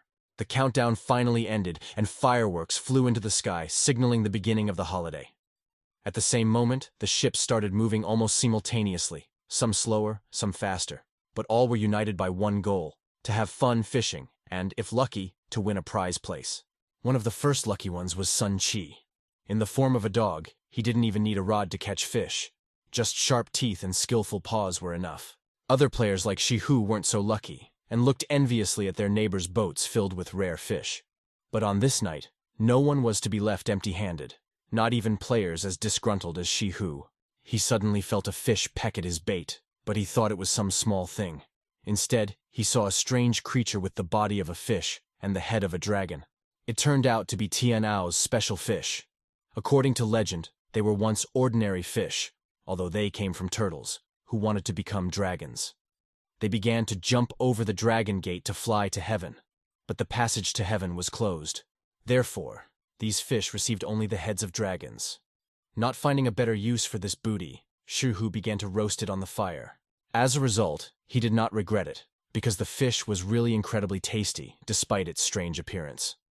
Apart from being fun to eat, fish can also give you free leveling points, so the decision to eat them instead of selling them isn't such a bad decision. Bai Li can attest to the excellent taste of fish from the sea of the otherworld with her own experience, and she is a great expert in this. The competition is over. Shi Hu, with his unique catch, managed to take the second place, and Sun Chi took the fourth place. Apparently, his paws got tired of rowing. The next day, Lu Wu announced the start of the second stage of the competition, in which the players had to search for treasures. These treasures turned out to be a rain of red envelopes that must be collected. Qi Ming, a master of summoning spirits, took up the work here. He used his extraordinary abilities, even compared to other players, to get numerous spirits to collect treasures for him. Other heroes who did not possess this technique, or their spirits lacked the intelligence for such delicate work, of course tried to accuse him of cheating, but in reality, everything was completely legal. Although the winner of this stage of the competition was obvious, the players did not give up hope of collecting coupons for the second or third place. and therefore fiercely fought with each other for places of extraction of this rare resource. Looking at this, the Forest Spirit clan could only wonder at the people's habits, which seemed extremely stupid to them. What could be the use or pleasure of running around the principality and collecting colored pieces of paper? All they could do was try to shield their children from the harmful influence and tell them why they should not participate in such practices. But it often did not bear fruit. The children also considered it a very fun activity. At the end of this stage of the competition, Qiming was, surprisingly, in first place. For this, he was to receive a special prize worthy of such a great magician. When he finally appeared, everyone saw the mountain of coupons that his temporary subordinates were carrying. Indeed, none of those present stood a chance against such a great master. As a reward, he received the hidden profession of Ghost Beast, the soul of a creature that was once the strongest lord of the Ghost Mountains, but swore allegiance to Beitza and died in the battle for the Abyss. This profession gave the ability to summon various ghosts with their own characteristics, and borrow the power of ghostly beasts to boost their own attacks for a while. It was even possible to set off explosions, as Chana once did. Although, of course, Master Qiming does not like such a barbaric way of fighting. It's time for the third stage of the event. You won't call it a competition anymore. All the products in the store received a 10% discount, so everyone started buying them like crazy. Lu Wu's plan worked perfectly. The players compensated him for all the expenses for the first two stages. At the same time, it was decided to create a fashion auction, where you can buy new items of clothing, as well as finally add topping up the account in the game. However, in a slightly different form than the players expected. They will be able to exchange real money for dragon coins at a rate of 1.1. But these coins can be spent only at the fashion auction. Players raged on the forums about this and pelted the developer with angry letters. In the meantime, something interesting happened near the Rock of Despair, which was located somewhere in the middle of the Sea of the Otherworld and scared away travelers with its eerie appearance. But there will always be souls in whom this only arouses curiosity. This time it was Gu Yu and Sun Qi. The two of them decided to climb the rock and find out what is at its very top. Maybe there are treasures hidden by the developer. By the way, thanks to Beili's efforts, Sun Qi learned to speak humanly again. In the course of their ascent, the travelers came across a wooden house from which, according to the dog, the smell of wine came. Out of curiosity, they went to the door and knocked several times. At the same moment, the door opened, and an old man with a long gray beard and a wide ash-colored robe came out of the dark room. His face looked as if the uninvited guests had distracted him from something extremely important, or pleasant. So he rather rudely asked about the purpose of their visit. The heroes were a little surprised, but still decided to ask about the situation on this rock, and Sun Qi asked if the hermit would accept them as guests. The dog's ability to speak shocked the old man, so he reacted violently to it, along the way calling him a reverse monster and Gu Yua too weak to climb. This almost caused a fight, but eventually everyone calmed down and were able to talk normally. The man invited them to his house and showed hospitality by pouring each guest a cup of tea, but he was still troubled by this strange dog that sits and drinks like a man. However, it was necessary to talk about serious things. When Gu Yu told him about the purpose of the trip, the man slowly moved to the other end of the room where the casket was. He bent down and opened it. It was immediately clear that no one had done this for a long time, because the lid lifted with difficulty and with a creak. From there, he took out some kind of scroll, turned to the hero, and gave him a serious look before showing him the map. On this map was written, "I, Beitzi, swear that my descendants will forever guard the Rock of Despair, the source of evil, and obey the will of heaven." But that didn't explain much. Then the man added that on the way to the top of the travelers, myriads of the most terrible monsters, who were once subjects of the prince and now guarded his grave, would await the travelers. Yes, the former king of the underworld was buried at the top.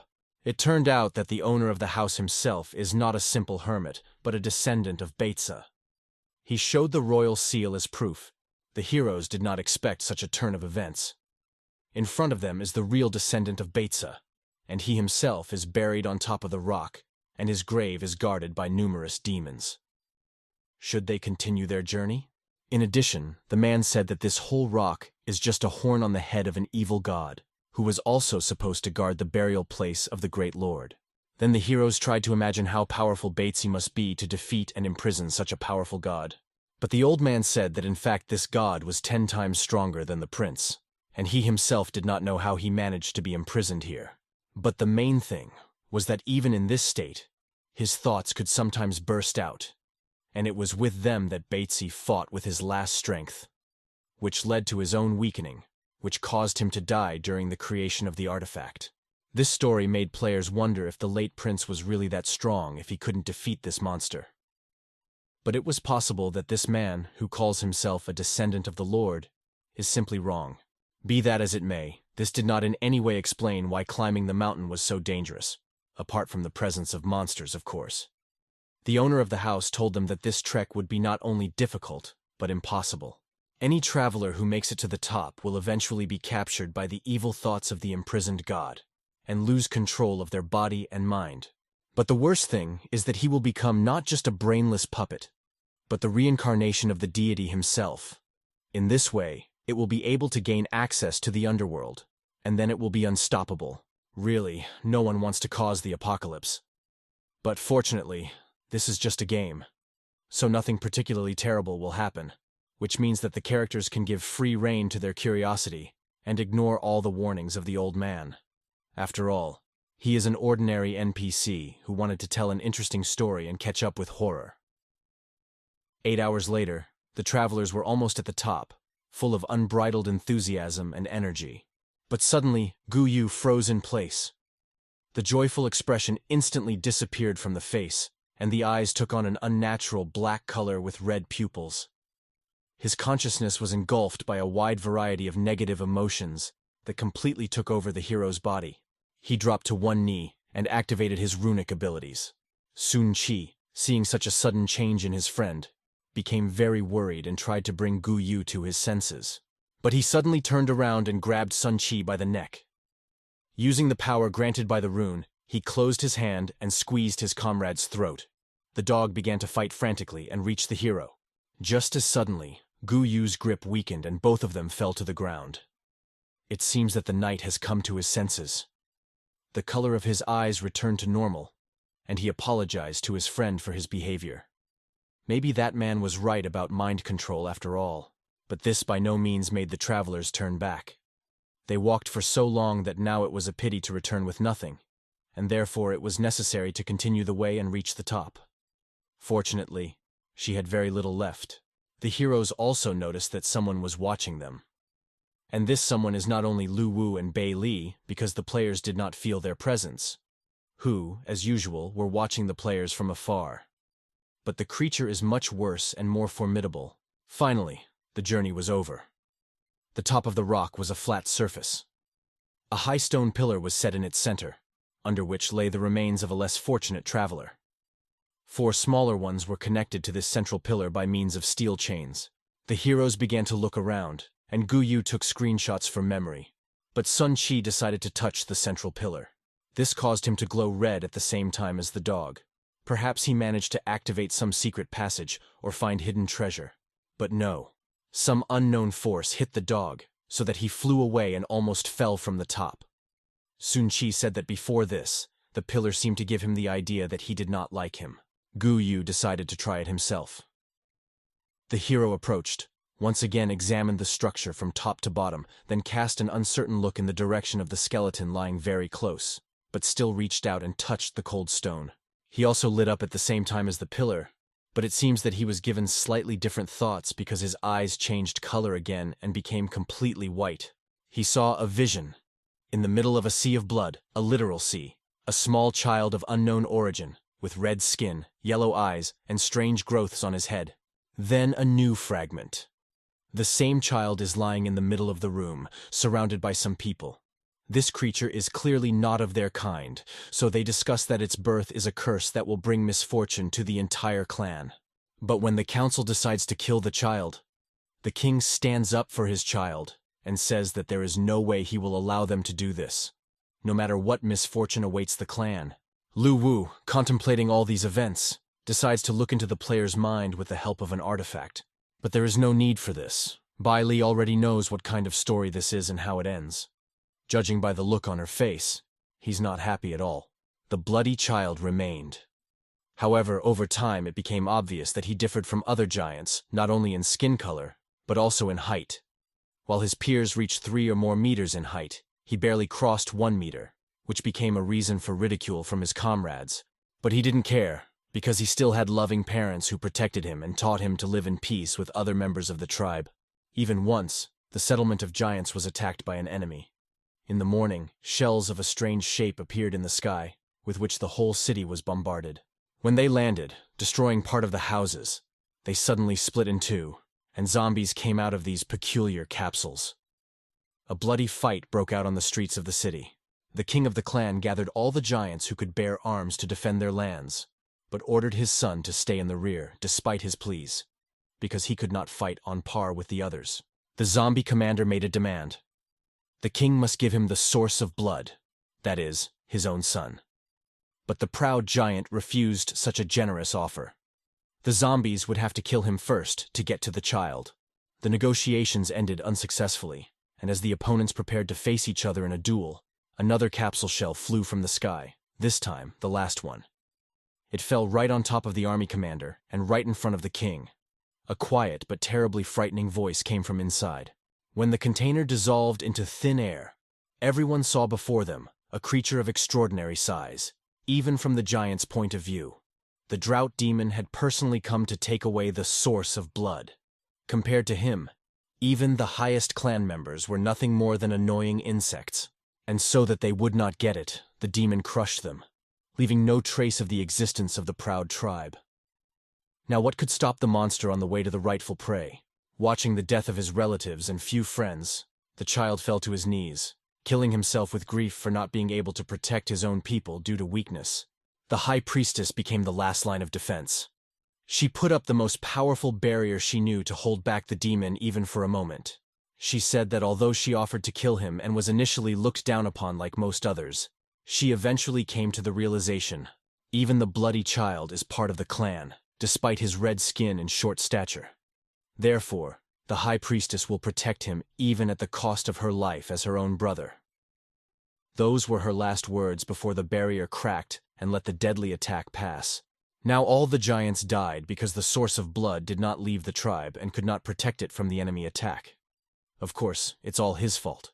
As if that wasn't enough, even the demon was now mocking him, wondering how such a creature could have feelings. Of course, he cannot be strong.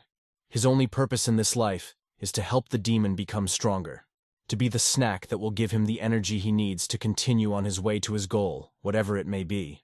Bloodsource did not agree with this statement. If his tribe has already come to an end, he no longer needs to live in this world. Then why not destroy it? It was this thought that made him discover his previously hidden powers. The demon watched silently as in a matter of seconds the pitiful child turned into a monster just like himself, even bigger and meaner. And then the realization came to him that he could not overcome this opponent. He saw it in his look, full of rage and contempt for all who were still alive, who had not died in the attack on the giant's settlement. He could not be persuaded. It was impossible to escape from him. All that remained was to die, and the demon died. Only one powerful blow was enough for this. His body fell to the ground. He could no longer mock the source of blood. But at that moment a girl came out of the darkness. Grasses and flowers flourished around her. She fearlessly went towards the monster, and then she turned to him in a gentle, motherly kind voice and said that he had better not destroy this world. Then she added that her name was Lee and invited the creature to be friends. The only answer she got was a fist that was going to be headed her way, like a loose arrow in a second. Frustrated with diplomacy, Lee used her magic to put the monster to sleep. A rock suddenly grew from his body. Later, a sea formed around this rock. The girl promised that one day she would definitely make friends with the monster. It was easy to guess who Lee was from the story, but she refused to admit her relationship with that girl. She reasoned that Lu Wu's soul was not yet strong enough to absorb her secret. At the same time as Bei Li's story, Gu Yu himself was experiencing these events through the mediation of an evil god. He stood motionless for a while, trying to digest all the new memories. He concludes that the pillar appeared on this rock much later than the day of the god's imprisonment. Therefore, it seems that the skeleton sitting in front of him is the corpse of the famous Beitza. The only mystery to him was why the god disliked Sun Chi so much. Maybe he just doesn't like dogs? Or exceptionally cheerful dogs. Here, the evil god turned to Gu Yu again. He offered him infinite power. The hero's heart was filled with horror before this powerful creature. For a moment, the expression on his face became very serious. But his muscles immediately relaxed as Guyu tried to hide his emotions behind a joke and asked the god to speak humanly. Then the god moved closer to the matter. In exchange for infinite power, he asked the hero to help him finally deal with the drought demon. It turns out that he did not die during that battle, as it might have seemed at first, but because of Bei Li, who did not give the god a chance to finish off the enemy, he was able to escape. Now he was the same corpse from the burial ground that King Rock had mentioned. When Lu Wu wondered if something bad would happen to the player's soul if he interacted with a god, Bai Li was quick to reassure him, assuring him that there was no way he could harm the player sitting in his room in the real world. With this in mind, and the fact that Bei Li was in debt to this god, it would be wise to help him with this plan. Meanwhile, Guyu and the evil god continued their negotiations. The hero asked about the location of his target. God announced that he was in the grave field, and again reminded of the promise of infinite power. But the knight understood that he had no chance to cope with such a strong opponent on his own, if he was once able to destroy the entire race of giants. God said that it was only natural, since he himself was going to get even with an old enemy, and all he needed from Gu Yu was a body. Only, as Bai Li said, he could not capture it due to the unique protection of the artifact. It turned out to be a very awkward situation, because the hero initially planned to help the god, but after such a display of aggression, he was ready to send him to hell. But developers quickly intervened in this situation. On the go, they hammered out a quest that allowed the player to surrender control of their body to a god for 3 hours in exchange for valuable prizes. At the same time, the god was forced to make a supreme oath that he could not break, that in 3 hours he would deal with the enemy and return the body to its rightful owner. Through such and such a third-party mediation, god and man were able to reach an agreement. Gu Yu allowed the god to enter himself. The spirit entered the player's body. It received incredible bonuses that could truly make Gu Yu a god among other players. But alas, this was only a temporary arrangement. In addition, the hero had to give up control over his body, so he did not enjoy the feeling of absolute power over this world for a short time.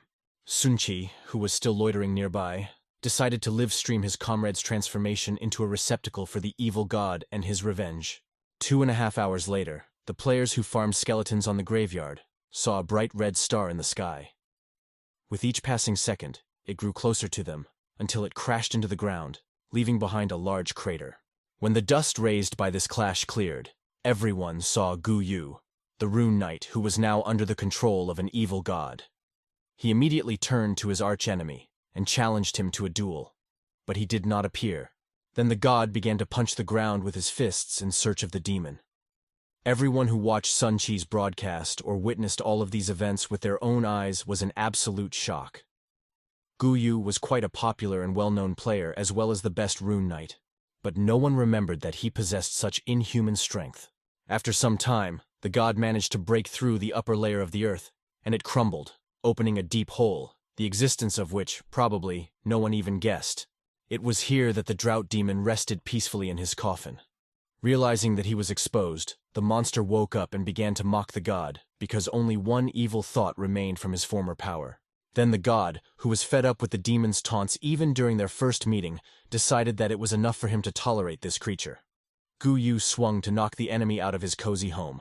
The coffin broke into hundreds of fragments, but its owner remained unharmed because he gently stopped the blow of the god, catching his fist with his hand, and then looked directly into his eyes. The rage in them was already much less than when he vowed to destroy this world. But despite that, the demon noted that his opponent had increased in strength. Then the god said that this was not the limit of his capabilities, and grew 6 additional arms, and sent 9 waves of death at his opponent in the form of rebel skeletons from the graveyard. But the monster was not going to be afraid of a god who uses the power of a mortal body. He was no longer the monster he once was, but the power of the demon had not changed at all. He attacked the god and tied him tightly with kilometers of strong rope. God had not expected this attack, so he had no idea what to do. Looks like the demon won this time. But then Lu Wu intervened again. Having come to the conclusion that the victory of the evil god will help him free himself from his burden of evil thoughts, he hastens to facilitate this development of events. Using the power of the artifact, Lu Wu cuts the bonds binding the god and allows him to continue his fight. The god looks up at his mute patron in wonder and gratitude before attacking again. Demon, on the other hand, turns out to be very unhappy with such interference from a powerful third party, due to which victory slipped right out of his hands. God prepared to deal the final blow to his adversary and finally complete his vengeance. He used all 8 hands to draw magic seals in the air. After that, they materialized in the air. A red pillar of energy passed right through them, after which the god directed it straight at his opponent to burn him alive. Like Chan once, the demon had awakened a terrible lust for life. But, unlike the general, it was unlikely that he could somehow avert his inevitable death. He was only seconds away from regretting that he had once wished for a blood source. And then, above the battlefield, a huge golden cauldron appeared out of nowhere. One of those used by armies during campaigns. It was Emperor Dongyue's cauldron. This powerful weapon suddenly came down on the evil god who almost won this fight. Now the time has come for him to regret that he will never be able to carry out his revenge because the demon is being interceded by powers higher than himself, or Lu Wu. The cauldron fell on the god's shoulders. He tried to hold it, but the force of the fall was too great. Nothing will help him anymore. This turn of events shocked even Lu Wu and Bei Li. The demon clearly had a more powerful patron if he could so easily decide the outcome of this battle. Emperor Dongyue is one of the most powerful gods, along with Emperors Yudu and Fengdu, who rule life and death in this part of the underworld. But it remained a mystery why such a powerful creature decided to interfere in an insect duel between 2 much inferior creatures. What was the Emperor's motivation? Apparently the drought demon himself had no idea about this. What is he worth in the eyes of a truly divine being? Be that as it may, he was not going to waste the opportunity given to him to deal with his enemy forever. The second time, the course of the battle changed dramatically. Lu Wu and Bei Li wanted to intervene, but they understood that they could not go against the will of the Emperor himself, so they had to just watch from afar. Besides, the 3-hour contract was already over, and the god had to leave the player's body. Although, of course, he did not want to give up and continue to fight. But no one could ignore such an oath, so exactly 3 hours later, the evil god completely left the hero's body and returned to the Cliff of Despair. His own consciousness returned to Gu Yu. He surveyed the scene of the battle with surprise. It was immediately clear that the gods had fought here, because the landscape of the area was forever changed under the influence of their attacks. But something confused him even more. Numerous skeletons, which for some reason were still resurrected, were now chasing the hero. He had to run away. Here, Sun Chi finally realized that his friend had returned and was no longer captured by the evil god. How hard he had to try to record this live broadcast. Meanwhile, the old man who was supposed to guard the god was about to imprison him again. To do this, he climbed to the top of the rock, put his hand on the pillar, and began to utter a spell in an unknown language. This spell bound the evil god. It was necessary to sharpen it so that it could no longer capture the bodies of travelers. Bei Ming, that was the man's name, approached the god to speak with him one last time. He begs the god in every possible way to allow him to complete his own revenge, promising infinite power. But Bei Ming knows perfectly well that this is nothing more than a trick of the god that will allow him to take over a new body. Then the spirit asks him to at least bring a person who has already given him his own body. After thinking about this offer, the guard decides that ending the revenge will indeed be better for everyone, so he agrees to the god's persuasion and promises him to bring Gu Yu again. At this point, said player was still running away from the pile of flying skeletons, having no idea why someone had summoned them, or why they were chasing him. Sun Chi, who was also hunted by the skeletons, understood this even less than him. Suddenly the heroes were engulfed by some kind of light, and after a moment they disappeared from the graveyard, leaving the demon alone. He was still standing and trying to understand his role in the cosmic plan of the emperors. Nobody allowed him to destroy the god, because at the end of the contract, the god disappeared without a trace, leaving only the player. Gu Yu and Sun Chi found themselves near the old man's home on Despair Rock. Apparently an evil god brought them here. Maybe he wanted to renew the contract and try again? Bei Ming came out to them again and asked about the purpose of their visit. But this time the hero did not even listen to him, but only asked to look after his dog while he went and talked with the god. Such audacity angered the guard, but he could not do anything. Gu Yu ran away. He was really going to make it to the top. Everything went according to Beimin's plan. When Guyu was at the pillar again, he was the first to speak. He expressed his desire to get stronger and renew his contract if necessary. Very quickly, God and man reached a new agreement. And this time the hero received a whole new profession.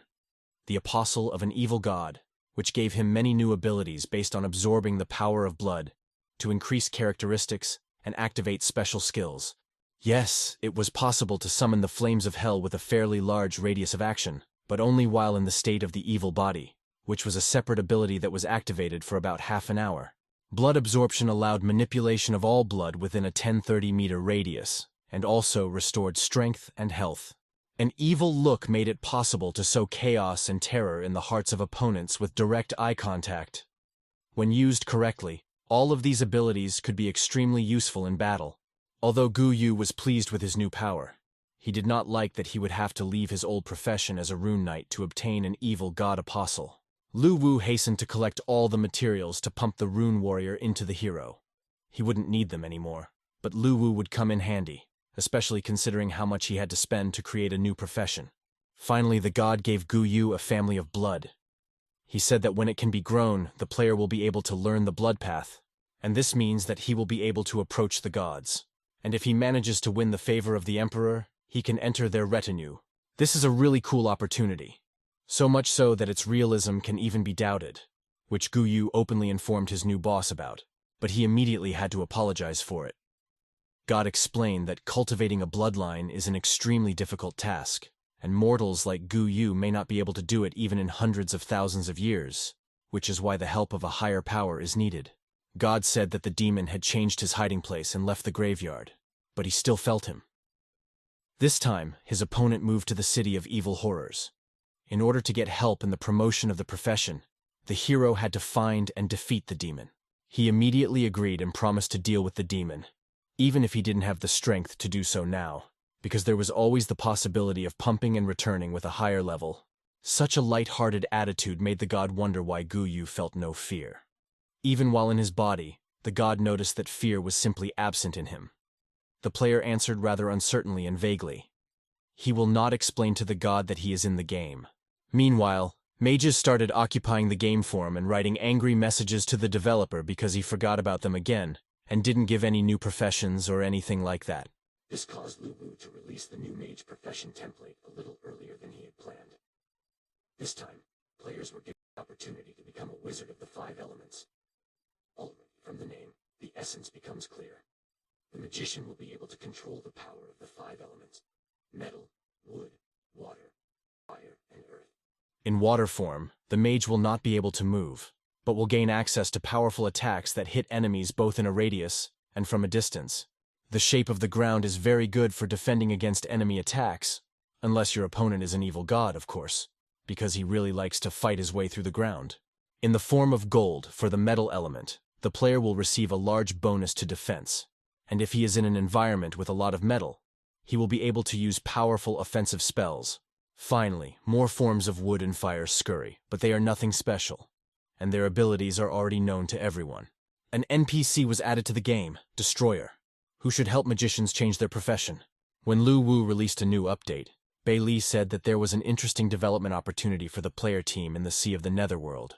Tired of constant opportunities for development and interesting events, which usually promised a lot of gloom, the prince still had to watch his subjects. This time the main role was to be played by the battleship team Evil God. It was a pretty strange team. It currently consisted of 4 people, but there was a clear hierarchy within it. Their leader, An Shen, sat on the throne while his subordinates steered the ship. While sailing the sea of the otherworld, the evil god accidentally stumbled upon an island. To the surprise of the team, there was even someone's settlement on it, so they decided to land here and investigate everything in detail.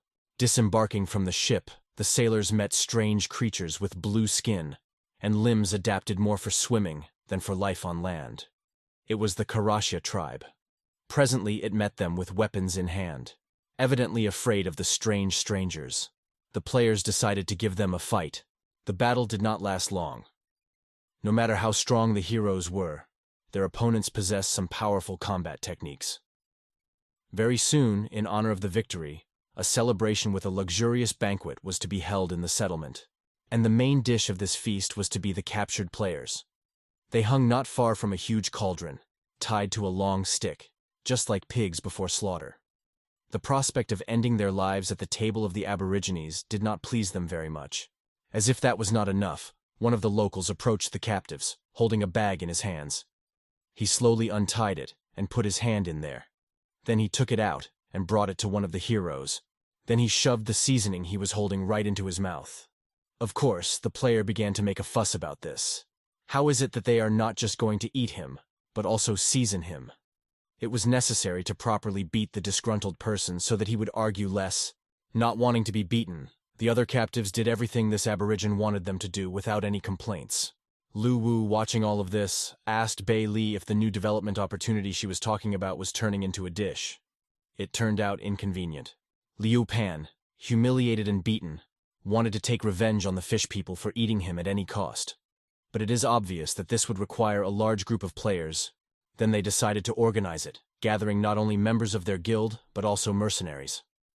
3 hours later, they all boarded the evil god and set off for a swim.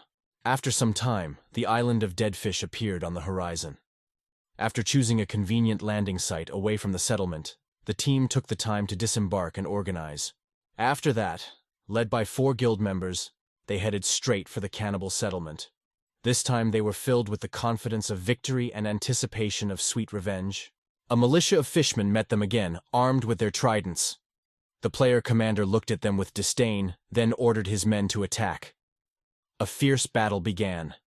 The heroes, having a significant numerical advantage, began to crowd the Aborigines. Then one of them took out his horn and blew it with all his might, so that the sound went all over the island and beyond.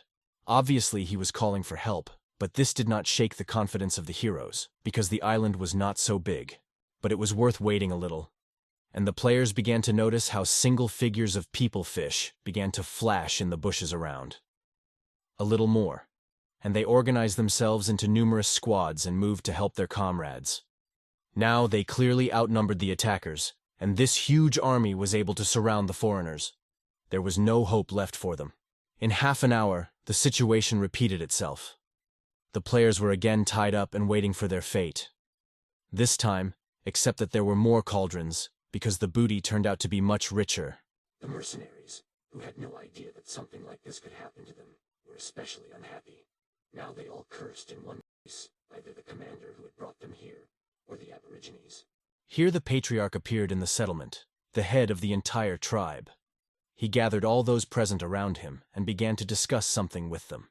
Perhaps they were thanking the gods for a bountiful gift or debating future policies in relation to foreign invasions. Be that as it may, no one was going to let the players go.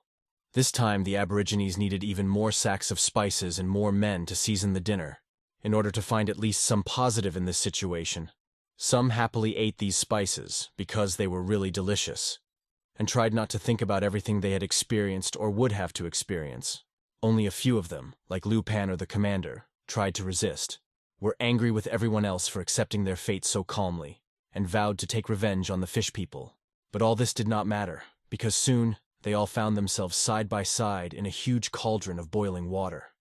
If it wasn't for the modifications made by Bai Li from the beginning, players would have felt excruciating pain from the brewing process. But due to the reduced pain level, they could not care much about it and just wait for death. Suddenly their bodies dissolved into the air along with all the spices they had eaten.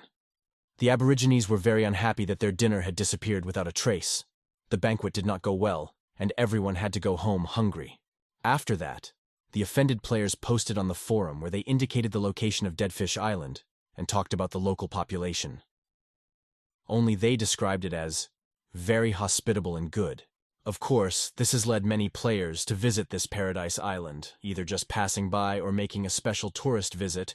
The tribe is already tired of the influx of these foreigners. The fishmen could no longer hunt or fish, because they always had to be ready for the arrival of sailors. And everything would be good if the players could be eaten, but their bodies simply dissolved after death.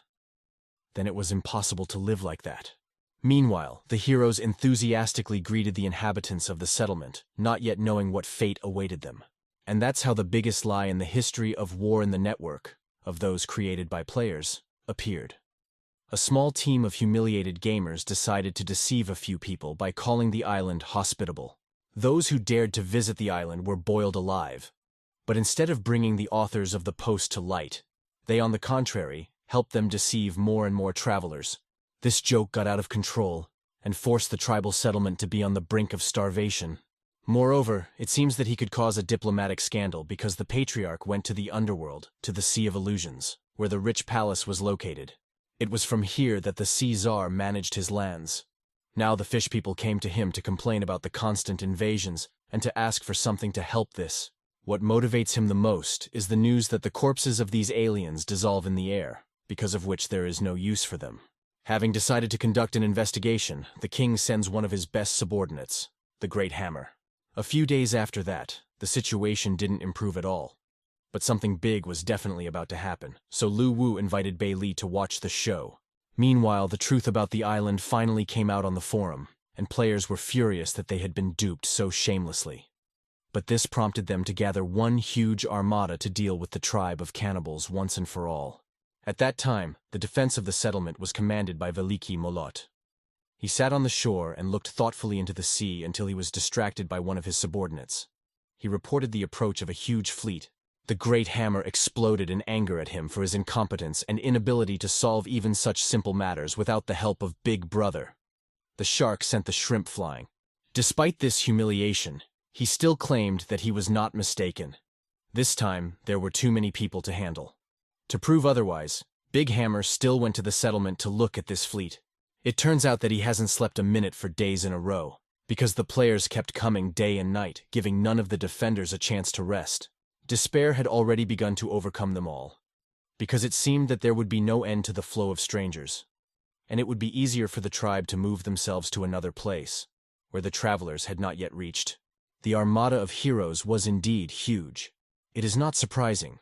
According to some data, more than 30,000 people became victims of deception. Everyone sailed as best they could, some on battleships with their guilds, some on small ships with a crew of several people. Seeing this power, the Great Hammer realized that all of their defense lines would not be able to withstand such numbers, especially considering the insane bravery of the human race that allowed them to defy death. Apparently, the Sea King did not send enough of his soldiers. All the commander could do was run away, because there was no chance of victory anyway. He abandoned his subordinates, jumped into the sea and swam away, hating everything in the world, and especially the Karasya tribe for dragging him into this impasse and forcing him to flee the battlefield, losing his reputation. In a last fit of rage, he suddenly turned and swam straight towards the enemy armada. The players did not even notice the approach of the Grey Fin, until here, a bream. The Great Hammer jumped out of the water, breaking the ship that was leading the fleet into several pieces. Unable to stay afloat any longer, the ship sank, leaving behind a whole pile of wreckage. But then Chen Jiu intervened, the captain of the ship, Dalungao of the Tyrant class. You can't just sink such a monster because ships of this type have extremely strong hulls and powerful attacks. Great Hammer attempted to attack this ship, but quickly realized his mistake when he not only spiked the ship by hitting it, but also felt the force of its counterattack. The Great Hammer could finally get a proper night's sleep. He now had an eternity to do so. Yes, the commander of the Sea King's army turned out to be not so durable if he was defeated at the cost of only one unfortunate ship. If not much could be expected even from the general, let alone his subordinates. After this small victory, the players were even more inspired and began to land on the shore, where they were met by the demoralized soldiers of the king and the local militia. The prince was very pleased with his subjects. Not only did they discover a new territory, not only independently, with a little help from him, gathered to conquer it, but they showed the Sea King all the power of the new ruler. And they were also to fill his coffers when the time came to repair the damaged ships. No matter where you look, there is profit everywhere. No wonder Lu Wu called this expedition a real show. The Sea King quickly learned about the death of his commander due to the dimming of one of the soul gems. Guilu now had to report Great Hammer's death to his father, Iron Hammer, the commander of the royal army. He was heartbroken over the death of his only son, and since Guilu didn't feel like he showed enough sympathy, maybe he should lose a child too to understand his pain. Taking some comfort from the thought that Gulue would also suffer when his descendant became the new commander, Ironhammer went about his business. Gi Lao returned to his home, a rather luxurious residence that hung over the gorge. When he entered his son's room, he had to tell him two pieces of news. The good thing was that he was appointed the new commander of the army. He was very happy about this, because it was not only a great honor, but also a chance to prove himself on the battlefield, which is desired by a large number of young people, because this is how you can quickly gain prestige and wealth. But there was also bad news. Within an hour, the armada of players completely dealt with the army of the Sea King and the local aborigines. To take revenge on them, the heroes decided to cook them. But trouble happened. No spices were found on the island. The prisoners explained that all the spices had long been eaten by the players, who were supposed to be dinner. Unfortunately, without them, fish people would not make such a tasty dinner. But the armada captured many other valuable treasures. But it was not the end. A ship appeared on the horizon, which clearly did not belong to any of the players. He was accompanied by a storm and lightning. The Sea King decided to deal with the raiders. Judging by Lu Wu's happy reaction, the players will have to spend a huge amount of money on repairs after that. The heroes, who were calmly carrying boxes of looted goods, were covered by a large tsunami and washed away. All who did not drown immediately took up arms. It was time for them to show what they were worth, because now they were to meet the Iron Hammer himself,